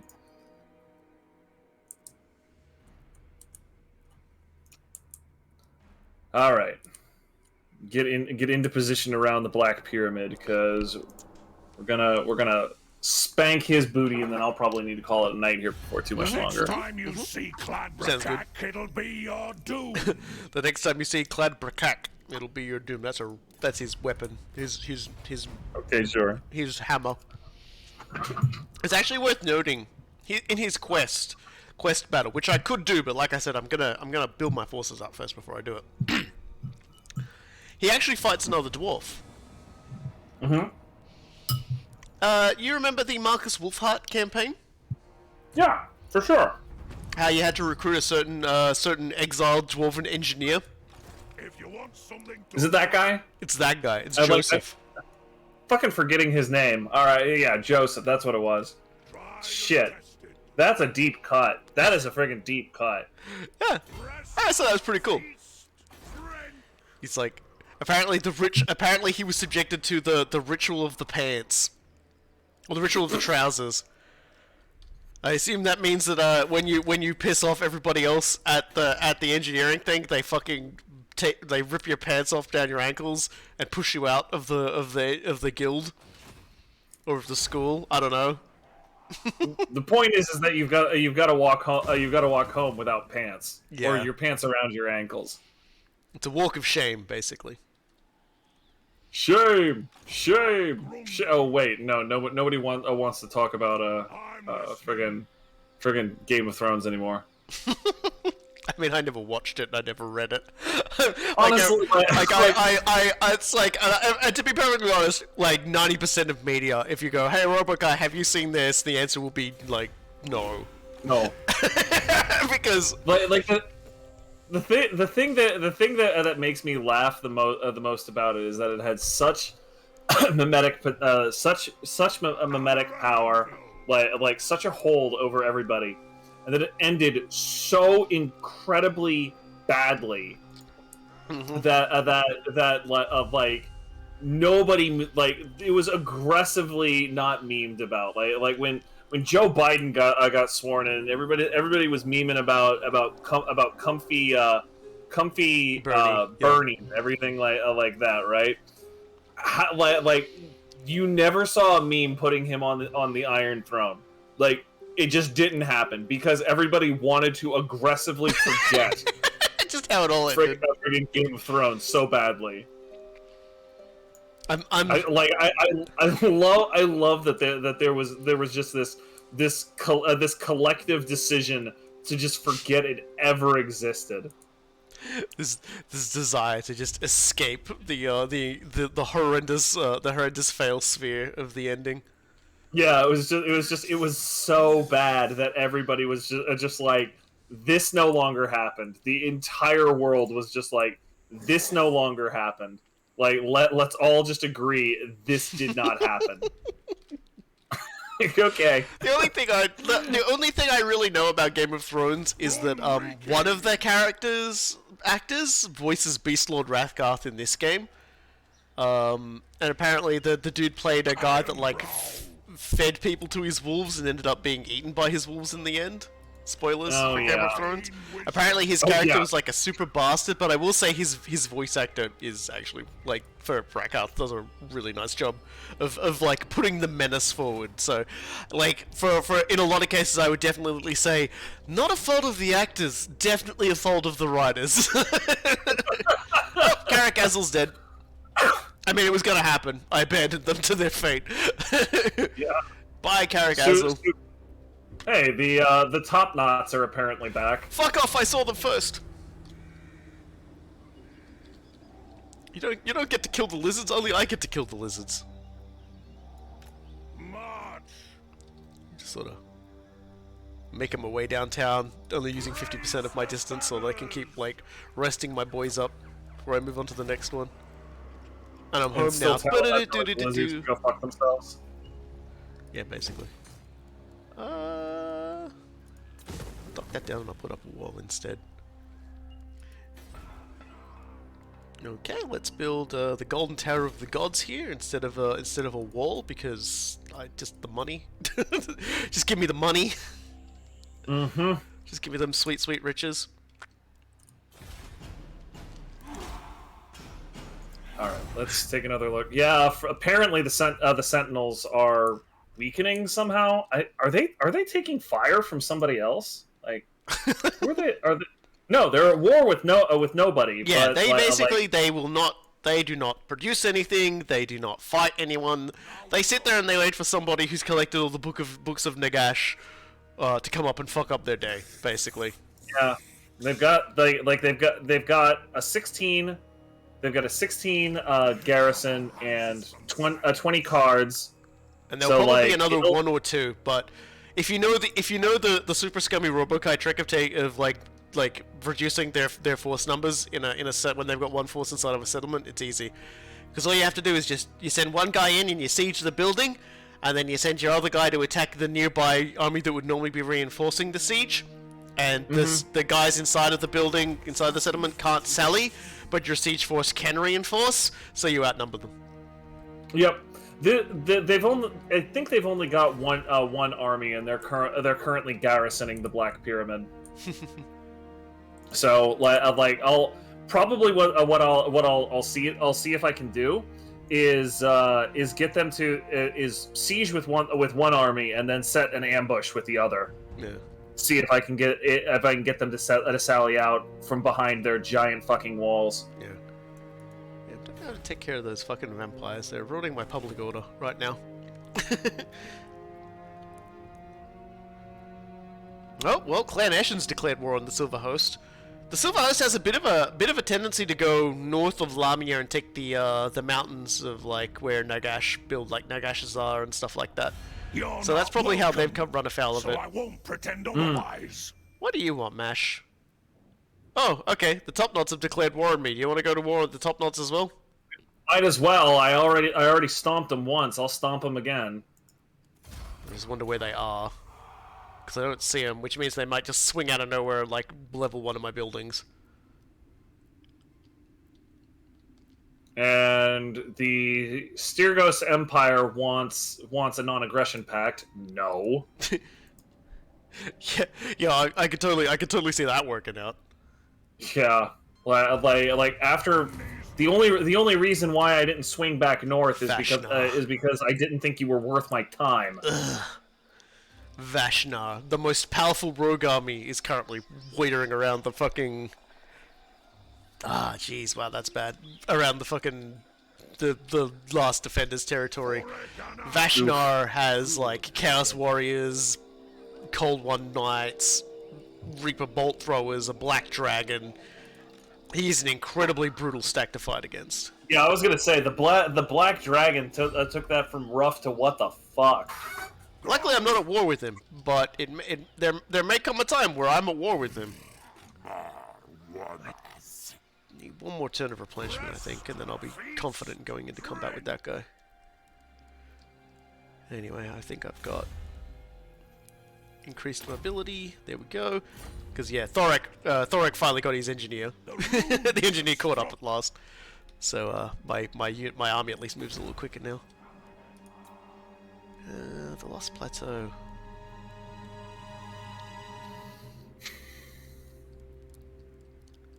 I may just build. I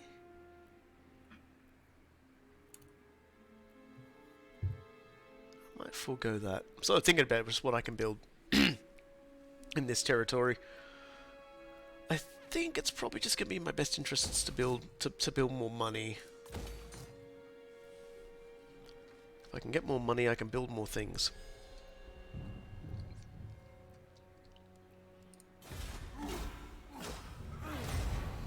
Okay. Fucking Vashnar. Got my eye on you, buddy. I've heard of people losing entire campaigns to this motherfucker when he gets going. I believe it. Like. Hey, stream, check out my Oath Gold.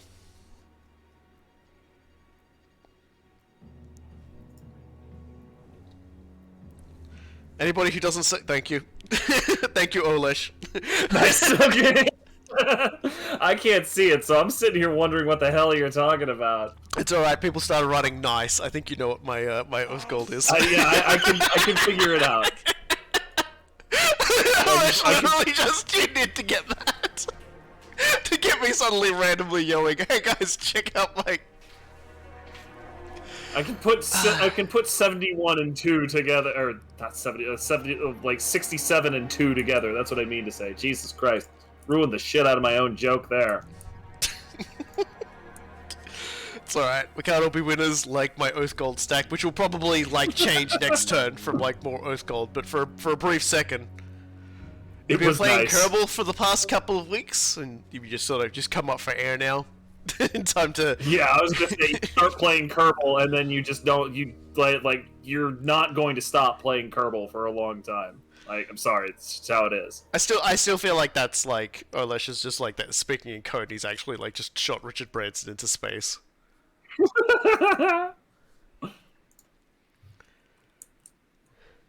So imagine Jeb at the helm of the Mega Mage, shrieking into the atmosphere at 2,500 meters per second to shout nice. I like that. Just like streaking through the sky like a comment. Nice! Jeb is always Jeb has the soul of nice, like just very deep in his psyche. There was a war and it failed. No, what was it targeting? I don't know, but that does remind me. Like, I told Coolguye about this before the stream started, so I should tell this story now because it's funny. I was playing, like I said, I was playing last night, trying out Thorek, and ended up playing like 155 turns. And one of the things that was happening was I was fighting Grimgor's Ardboys. He had taken over a fair portion of the Badlands, and I was just slowly chipping away with it. I had like about 5 armies. I was like beating it all up, and I was taking over. And the entire time, I never encountered Grimgor. I encountered so many of the other legendary lords of the Orcs. I encountered, like, you know, and I was like beating them all up, and I was getting traits from them. It's like, where's Grimgor? Like the entire time, it's just like this rising, creeping dread. Like, okay, like if he was dead, he'd be back by now and would be like leading one of these small stacks. Like all the other guys are coming back. There's Wordzag for the 3rd time. Where's Grimgor? Now, like, I'm looking across the thing over at, like where he's taken over, like, the Myrmidon, or whatever it is over here, Myrmidons, the capital of the Border Princes. He's not there. I'm just like, where is he? Where is he? And then I just see this one message. War declared. Pack Ice Bay. So, Grimgor, with his territory, for everyone to understand, being this point right here, had somehow ended up all the way up here. This is about where Pack Ice Bay is. And that's why I hadn't seen him, because he had decided it was too warm in the Badlands, and he was going to go conquer things up around Norska. Like, it's just the most fucking orky thing on the goddamn planet, and I love it. I fully thought, like, for me, it was like being in a goddamn horror movie, knowing that the horror, like, there is a killer out there, and yet somehow never managing to encounter it. Yeah, so we're gonna do my usual tactic here of putting up a siege, and then just like holding the siege until he sallies out to fight me, or we end the stream. Yeah. I might end up doing the same thing with the Black Pyramid, because like that is going to be a tough nut to crack. Man, Karak Orid is probably gonna public order itself out of existence. So I might just like take the tax off the province for a little bit, so we can like try and recover its public order. I just feel like a very distance for the Dark Gods or something. Is that like... Have you got something going on over there, or was that Settra yelling through your speakers? Definitely not for the Dark Gods. Well, it wasn't for the Dark Gods, but now I think about it, like, it might have just been... Because I've noticed, like, the weird... They've like, there's a new weird sort of sound thing where it's just, like, people who are distant sound really, like, tinny. And I've got sound quality on high. But if you don't have the camera on them and they're talking, like, it just sounds really weird. Like, Ungrim does that a lot. Yeah, they've usually got, like, multiple stacks of dudes here, so I don't know if they got rid of that or what's going on there. Tomb King Towers. Got... Okay, 14 turns to surrender. Continue siege.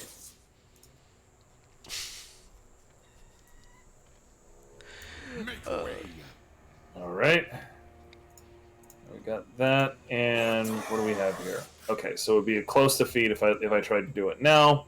Let's just go ahead and continue the siege. Yep. Now we just sit ourselves down and wait to see what happens.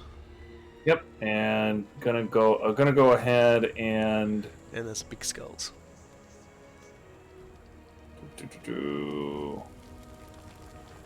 Oh, okay. So I can't do the ambush stance because I'm in view of the enemy army. That makes sense enough. So to be fair, I think you've got such a good coverage. Like, there's only like one place they could be. Generally, they don't stray away from the Black Pyramid at all. Right. I think it's a matter of they just sort of naturally grow up to be that big, and you might have just come to see them before they adopt that very large sort of size. Is the nice way to put it. Right. I don't know. I'm basically trying to figure out exactly what I want to do here. Please post the unholy abomination of the Mega Maid into the Discord chat for us as well, Olesh, because I will forget to read it if you post it in Please here. and thank you. All right. I guess we're doing that. And Numus, yeah, I've got nothing there. All right, moving on. Excellent, thank you. I'm like, not you, Olesh. Like, I'm just watching Thorek, just like he's just freaking out. Sadly, he's not doing the Drisha thing where he's like constantly like screaming. He's certainly doing a battle animation over and over again, but he's not like hooting and hollering and yelling and screaming and crying the whole time. And it's okay, yeah, they're sallying, and I still have a valiant defeat from the auto resolve. They've probably got something ridiculous in the garrison you aren't ready to face yet. Huh? I said they've probably got something ridiculous in the garrison you aren't ready for yet. Yeah, like so they've got like their garrison has some Screaming Skull catapults, but I also have Screaming Skull catapults. But like beyond that, I see some Tomb Guards, I see Skeleton Archers, I see Ustabi. Ustabi is probably a big part of this. Yeah, you don't really have any anti-large, I don't think. I mean, I've got the Spearmen.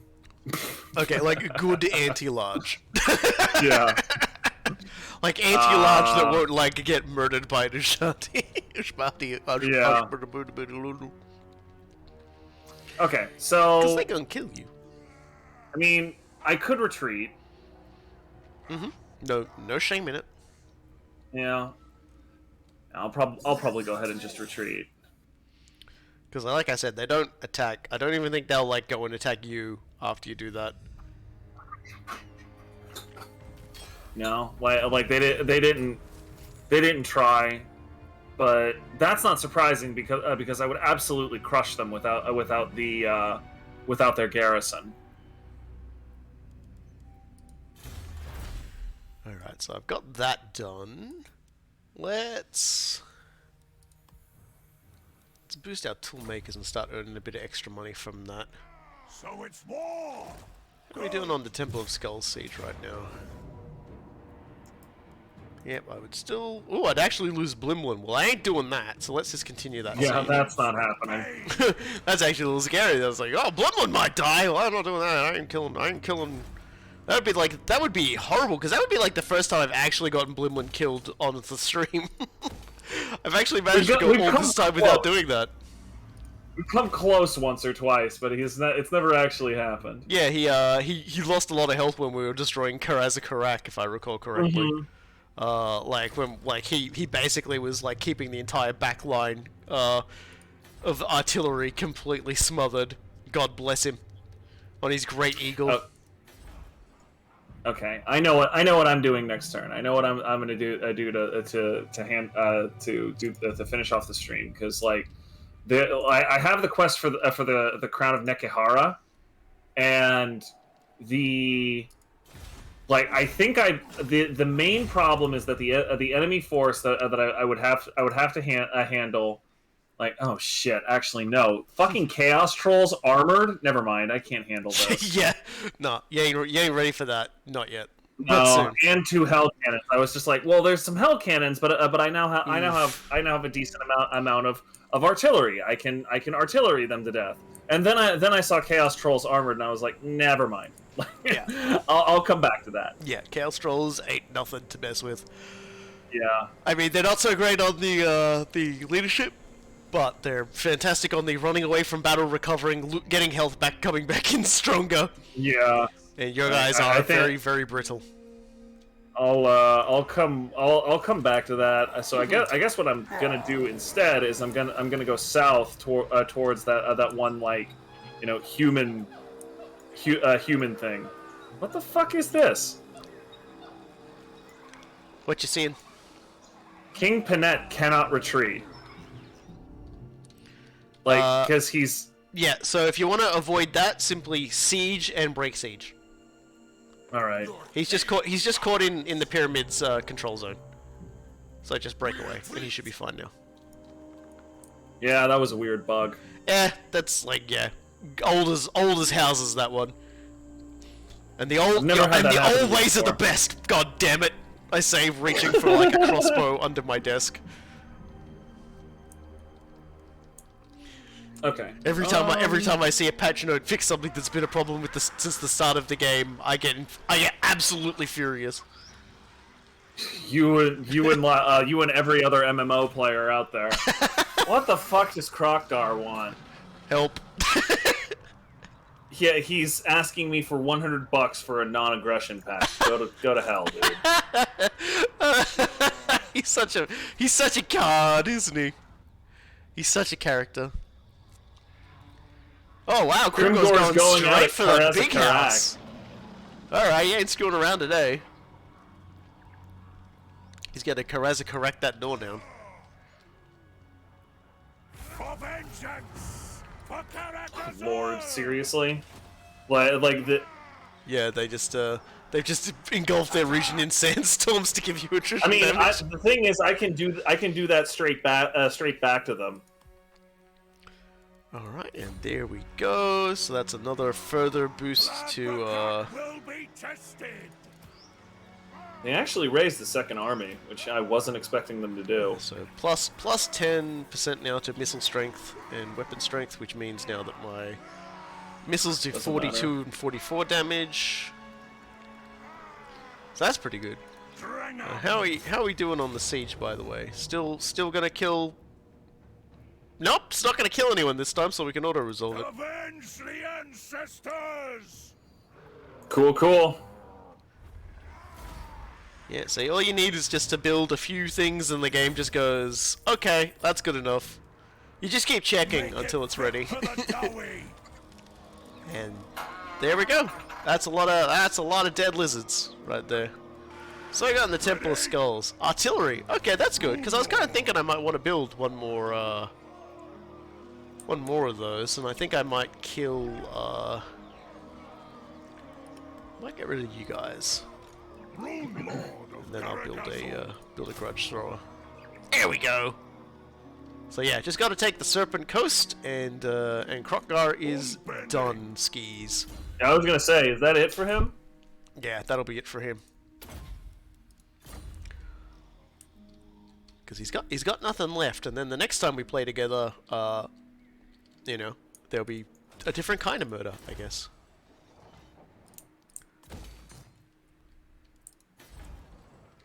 You know, various shades of murder.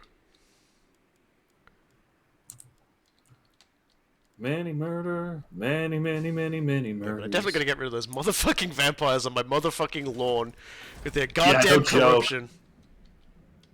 It's weird that vampiric corruption... Oh wait, no, you're not undead.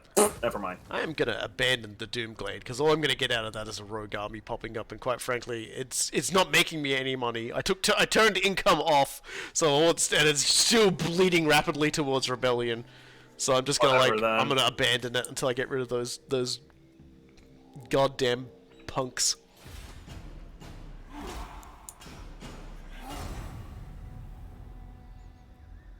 Don't hand your crossbow to Coolguye because there's always the off chance he'll accidentally throw it. Oof. I mean, true.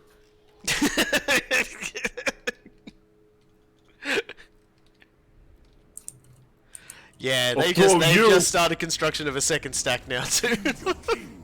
Yeah, I saw that, and it's just like, and I'm just sort of like, okay, fine, you know what, whatever. You win this round, Hecanaris. Yeah. Hecanurus.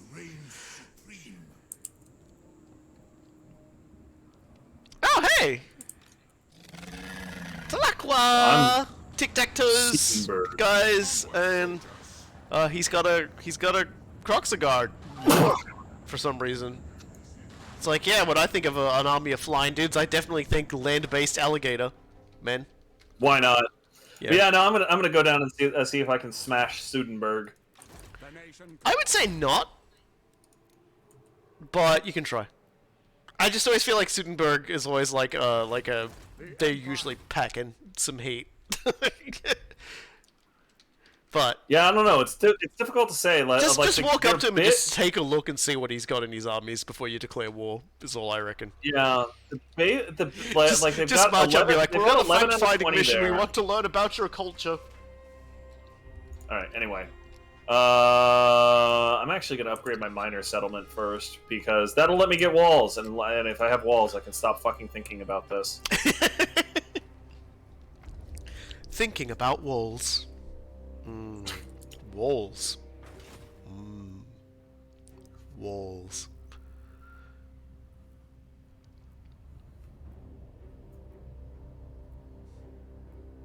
When I think about walls, I get excited. Thinking about all the things that I won't have to see, because they'll be kept out by them. Like other undead factions. Orcs. Humans You that are seek the still favor alive. of Iron Peak. Jesus Christ, like, I'm you are not joking about Vashnar. He is like, it strength comes... rank 1. Oh, he wants a non-aggression pact? Yes! Yeah? I'm just gonna accept that right now, and break it later. Did he just perform the... Oh, you sassy son of a gun. Did you just perform what I think you performed? Where is it? Where is it? Oh, that son of a... He... Always are best. God damn it! Okay, so Crocodile just performed the Rite of Primeval Glory. That creates a dino stack. Yeah, I was gonna say, like the description is a herd of great beasts from the deepest jungles of Lustria have gathered at their capital, ready for war. Alright. Let's see what I can get. Let's see how far I can get to see his nonsense before I, Dude, one of Tic Tac's stacks is just showing up like basically scoping mine out. Yeah. So let's see. So it's 4 Carnosaurs, 2 Stegodons, 4 Bastildons. That's actually not that bad. That's actually pretty weak. Like feral dinos are actually not that useful. So it's just a matter of what else he adds to them when he buys more units. This Crocodile tail is only like one more little page to turn, I guess. Cause we ain't done yet. Do I have a good that's not that great. If I can save up 200, I can make the Iron Warden's tankard, which is kind of nice. It has it's a it's an accessory. Sorry, it's a talisman. Is that a talisman? Enchanted item. Makes you immune to psychology, boosts your melee defense, but it also just heals you 4 hit points per second. So long as your leadership still works, because you're just drinking from it, I guess, and getting health back. I like the idea of you just like stabbing your neck with it, and it's an IV in the middle of battle. Yeah, it's just like it's you know, it'd be better if it was a helmet, I think, because then it would imply you had like one of those Stein hats. Those beer helmets on this with the little straw. It's an enchanted item. It's just like, well, okay, he's just drinking from a mug, I guess.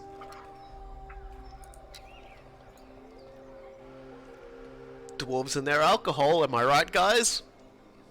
You are right, Mr. I say, 17. looking at my iced tea. Dwarves and their alcohol. Let me see here.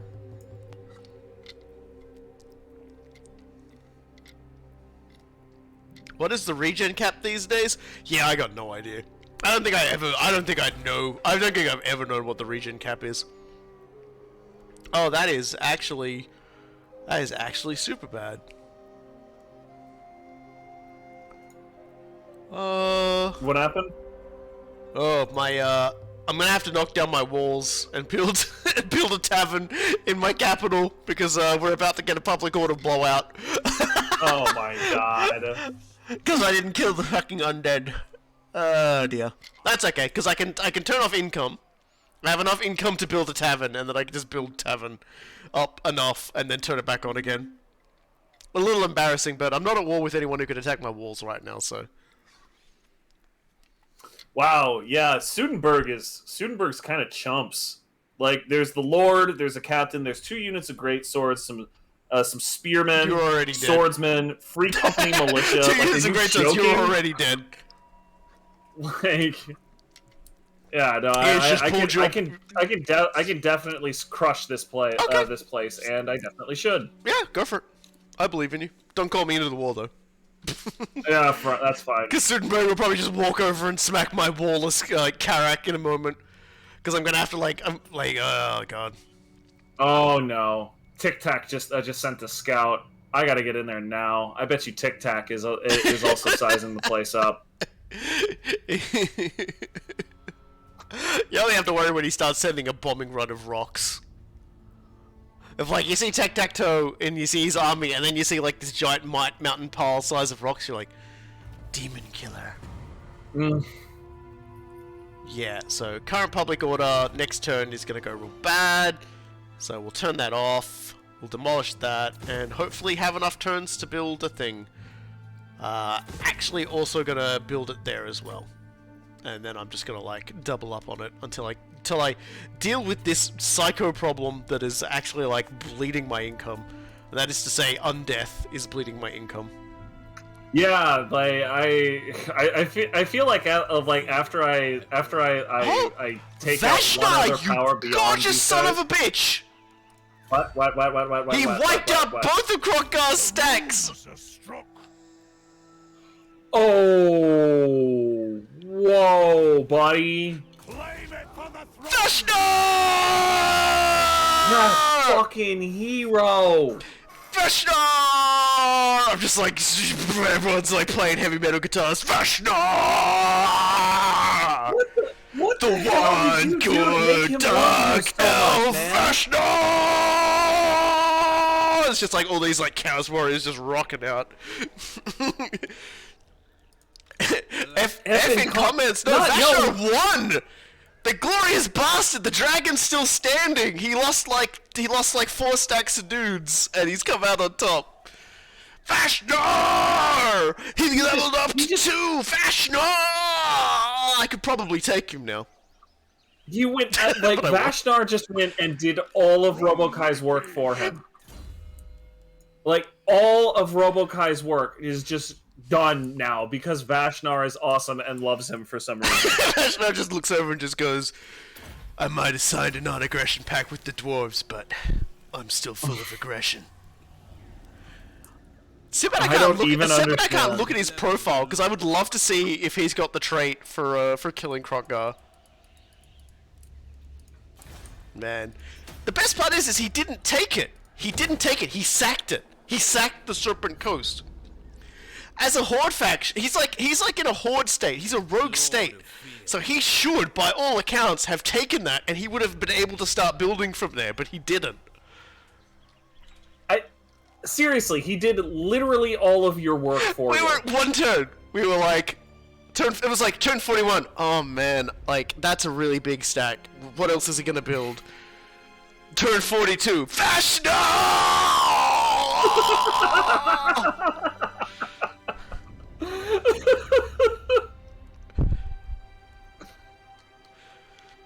A level 1 Vashnar did what level 11 Thorek could not. Am I level 11? 12.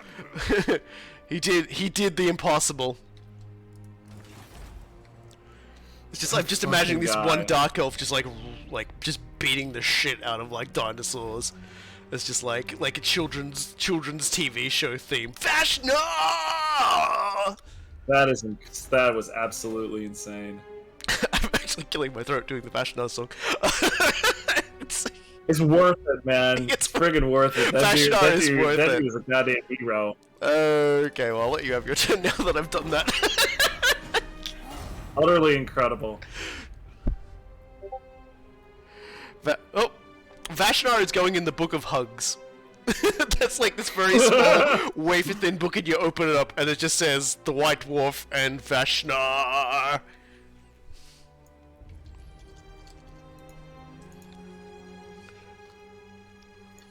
Alright. Now I'm just worried Vashnar's just gonna turn, he's gonna take his helmet off, and his giant pair of ears are gonna flop out, and he's just gonna be like, oh, hey, Thorac, I took care of your lizard problem for you. Oh god, now we've got another faction. Who the fuck are the Eyes of the Jungle?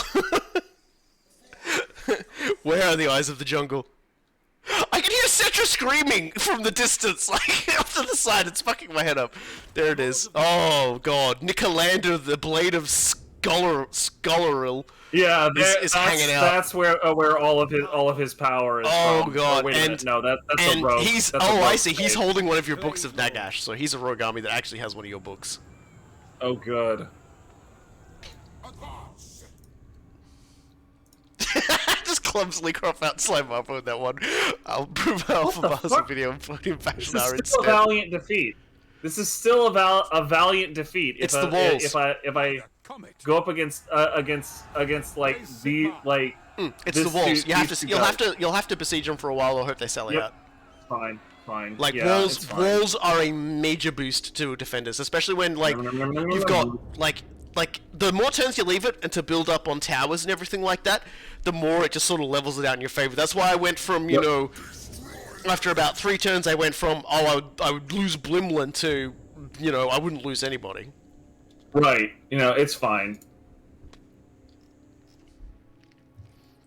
Complaining about damaged buildings in Xandri, whatever, dude. They could never predict the rise of Vashnar. Good lord. Seriously, why is Vashnar not on a mount? Like he should be on a fucking cold one and just like re back on the cold one, and just like you know just like raise like his sword over his head. Can I like grab Vashnar and just slowly drag him to the altar of Cain so he can pull the sword out and win the campaign for us? Like, can I play as Vashnar? Hey, Creative Assembly, can I be Vashnar? Can you guys just like allow me to transform in real life into Vashnar? Oh, and look who decides to declare war on me just now. That seems suicidal. The Skullcrag. Well, I'm gonna run my way back there anyway, and like maybe kill the Silver Host on the way. Silver Host is talking to me. Tell him to fuck off! Tell him they're shitting to fuck off! Yeah, he's asking for a non-aggression pact, and Settra greeted him by saying, "You are not worthy," and I agree. You're not Vashnar. Yeah, Vashnar spoke to me, I'd just be like, "Yep, okay, cool." I will definitely say yes to that one. Yes, sir. No, sir. 3 bags full, sir. Okay. God damn it. Fucking Tic Tac took the plane of Tuskers. He took the Tic Tac Tuskers. Pain in the dick. Dog wants in. I'll be right back. Yeah, no, that's fine. Oh dear, so now I gotta run all the way back, because, like, even from here, I'm getting vampire corruption from over there. Like, we've really just gotta, like... These guys gotta go. Like, they are projecting so much goddamn undeath. But the thing is, the reason why I didn't want to fight them beforehand, just chilling chat here, is because they'll come out of Lamia and they'll just start hitting me from behind, and I can only really afford one army right now. So what we're gonna do here is, I don't suppose I can get public order from this, can I? No, so it's not worth building. Let's build some pubs for now. I really should have built that pub a lot earlier. And then once it sort of, you know, once that ticks over, then we can start, you know, raising everyone up. Alright. Is there anything else I can build anywhere else, or am I basically just saving money? I do have one question for you, Coolguye, if you're back. Yeah, Did you I'm back. remember to activate the ogres on Total War Access? I forgot to ask you before the stream. I definitely did not. Okay, that's why we haven't seen any. Because I was going to say, we're not seeing any ogres here. We'll have to activate that, and we'll see if it actually activates them for, like, probably not. But that's okay. Because people will see them when I play Orcs. Because I was just even saying, I ain't seen any goddamn for sure. ogres. I forgot to actually double check with you on that. Yeah, I haven't activated those. I tend to assume that sort of thing just sort of works. Yeah, no, you have to go on Total War Access for like those ones. They want your metadata. Yeah. Are there anti-corruption buildings? Yes. The anti-corruption buildings for our buddies the Dwarves, if you pardon me for a moment, I think you get most of it from the Slayer Shrine, so you get +4 in its first incarnation, +8 in its other incarnation. And I think that's it. There's a lot of special buildings which increase it as well. Oh, and also the underway lookouts, which is what you build, so, you know, so you can deal with, like, the Skaven putting things under your house. But mostly it's the Slayer Shrine that does that. Another way to get rid of Taint is to just Not simply just kill, but like completely raise. Like if you completely raise a structure, it drops the corruption of that area to 0, so the osmosis to the other areas will just drop. And that's kind of handy. No, no. All right.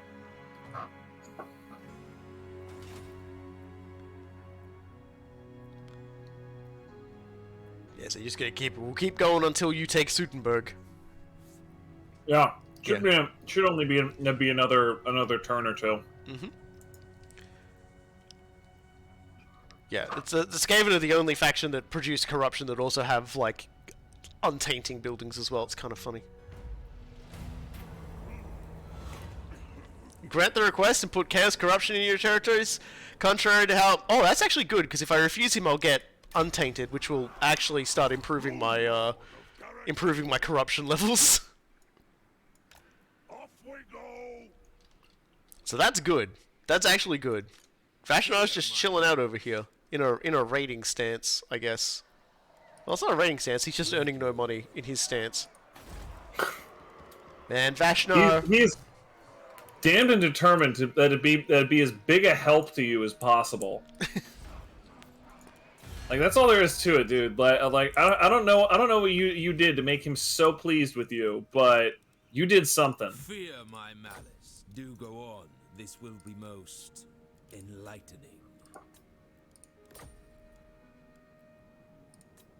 If you insist.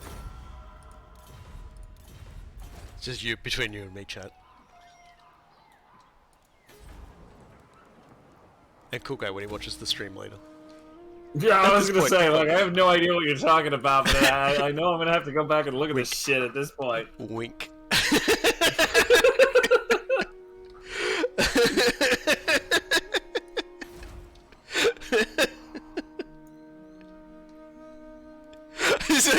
It was the silence, I think, that made it.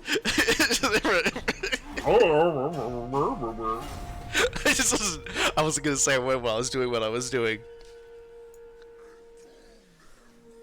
There we go. Now it's a Pyrrhic victory, but holy shit, that is very Pyrrhic. Holy mother of God. So you're gonna gonna wait a little bit longer, I guess, another turn or two. Yeah, that's fine. Continue siege. And the dog wants in again. Hang on. At the very least, I think Carrick Zorn next turn I will be able to I'll be able to recommence trying to get money out of that place, because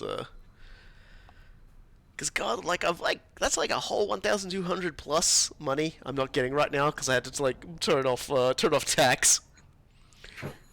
Had to like try to like turn off the tap so that I didn't become horribly poor.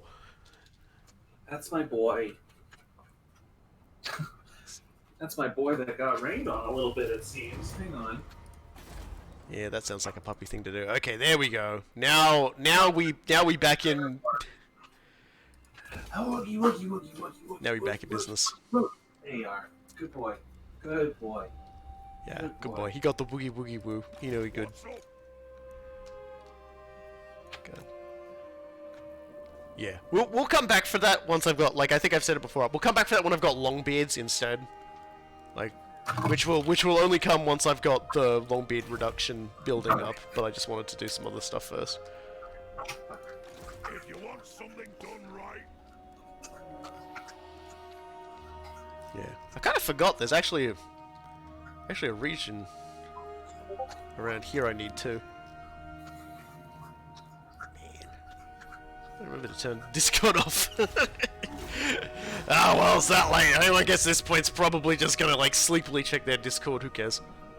You what? What? What? What? What? What? Nah, I Exactly. just forgot to turn Discord off, so I'm getting messages. Yeah.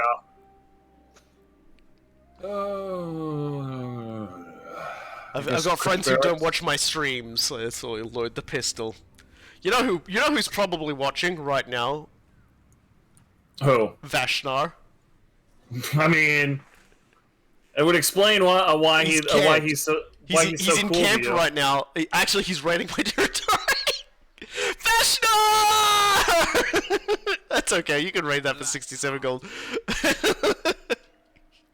Just don't tank me. Don't tank my just don't tank my my public order too much, bro. Like, Cruel and deadly. can we? Can you just not do that for like 5 seconds? Fuck it. We're going. You going? Auto resolve? Yeah. No, nothing important. I'm not gonna lose anything Yeah, important, but I just feel lost a like yeah, little it's like pointed stick skelly mans. yeah, it took a giant hit out of everything that The remained. war sphinx. Oof. Whatever. You definitely hope In we they don't go. come back in swinging with other fighters after that. Alright, well, once it swings back round to my turn, we'll end the stream, because you've got Sutenberg. Sounds good to me. Hold on. I don't want to do that. I don't want to do that. Is this just going to become a thing for the rest of the games until he inevitably betrays you? I mean, I would rank it higher that I will probably betray him first before he betrays me. Getting your retaliation in first. Yeah. That's how he do. I think Vashnor has more to worry about me when I come back with the stack of things that can kill a dragon than I have to worry about him. Like, he will inevitably, like, decide he wants somewhere I've got. But at the very least I'll be aware it's coming, because they usually will end the non-aggression thing and then like a few turns later go to do it. It's like whereas if I do it, I would immediately just like end the non-aggression pact by declaring war. Right. Because I don't care how untrustworthy I am. I mean, it barely matters because of like the AI considers you untrustworthy for like 10 turns, and then they forget that you were a dick. Mm-hmm. Like, okay. Well, I mean, you know, some like if you did something to them, they remember for a lot longer. But if you do something to a rogue army, they don't give a fuck. Yeah. So yeah, thank you everybody for joining us for the first of hopefully many co-op streams we do. Oh my god, he got to level 3. He's so dreamy. Vashnar? Yeah, Nice. he's a dreamy lad. It's a dreamboat. Well, we will be back tomorrow though, because we are going to be doing. Yeah, it'll be on my channel. It'll be on my channel instead. But we will be back because we're finally doing the Coils of Bahamut on Final Fantasy XIV. I'm talking about it for a long time. It's finally friggin' happening. Yeah, trying to get people together is always the tricky bit. So yeah. Yeah. And we may come back around to this game in 2 days' time if we're both still feeling good after playing Coils, because that might be draining on us. I think it's very likely we'll be back here day after tomorrow. Yeah. It's very likely. Yeah. The real challenge now is just going to be actually remembering how to do Coils, because it's been like about 3-4 years since I last touched it. Anyway. Well, that's then. For now, this has been an absolutely fun stream. I always enjoy streaming with Coolguye because I get to spend a lot more time just talking shit with somebody who talks shit back than I do talking shit to myself and not knowing what the hell I'm going on about. So I never worry about talking to myself because there's no use knowing what you know if you can't ask yourself for advice. By the same token, turns out yourself isn't always the best conversationalist. Yeah. Weird. Yeah. So we'll see you all next time. Have yourselves a beautiful weekend. He just aborted on me, just like that. The world just ended. What? Oh my god! Vashnar! No! Vashnar!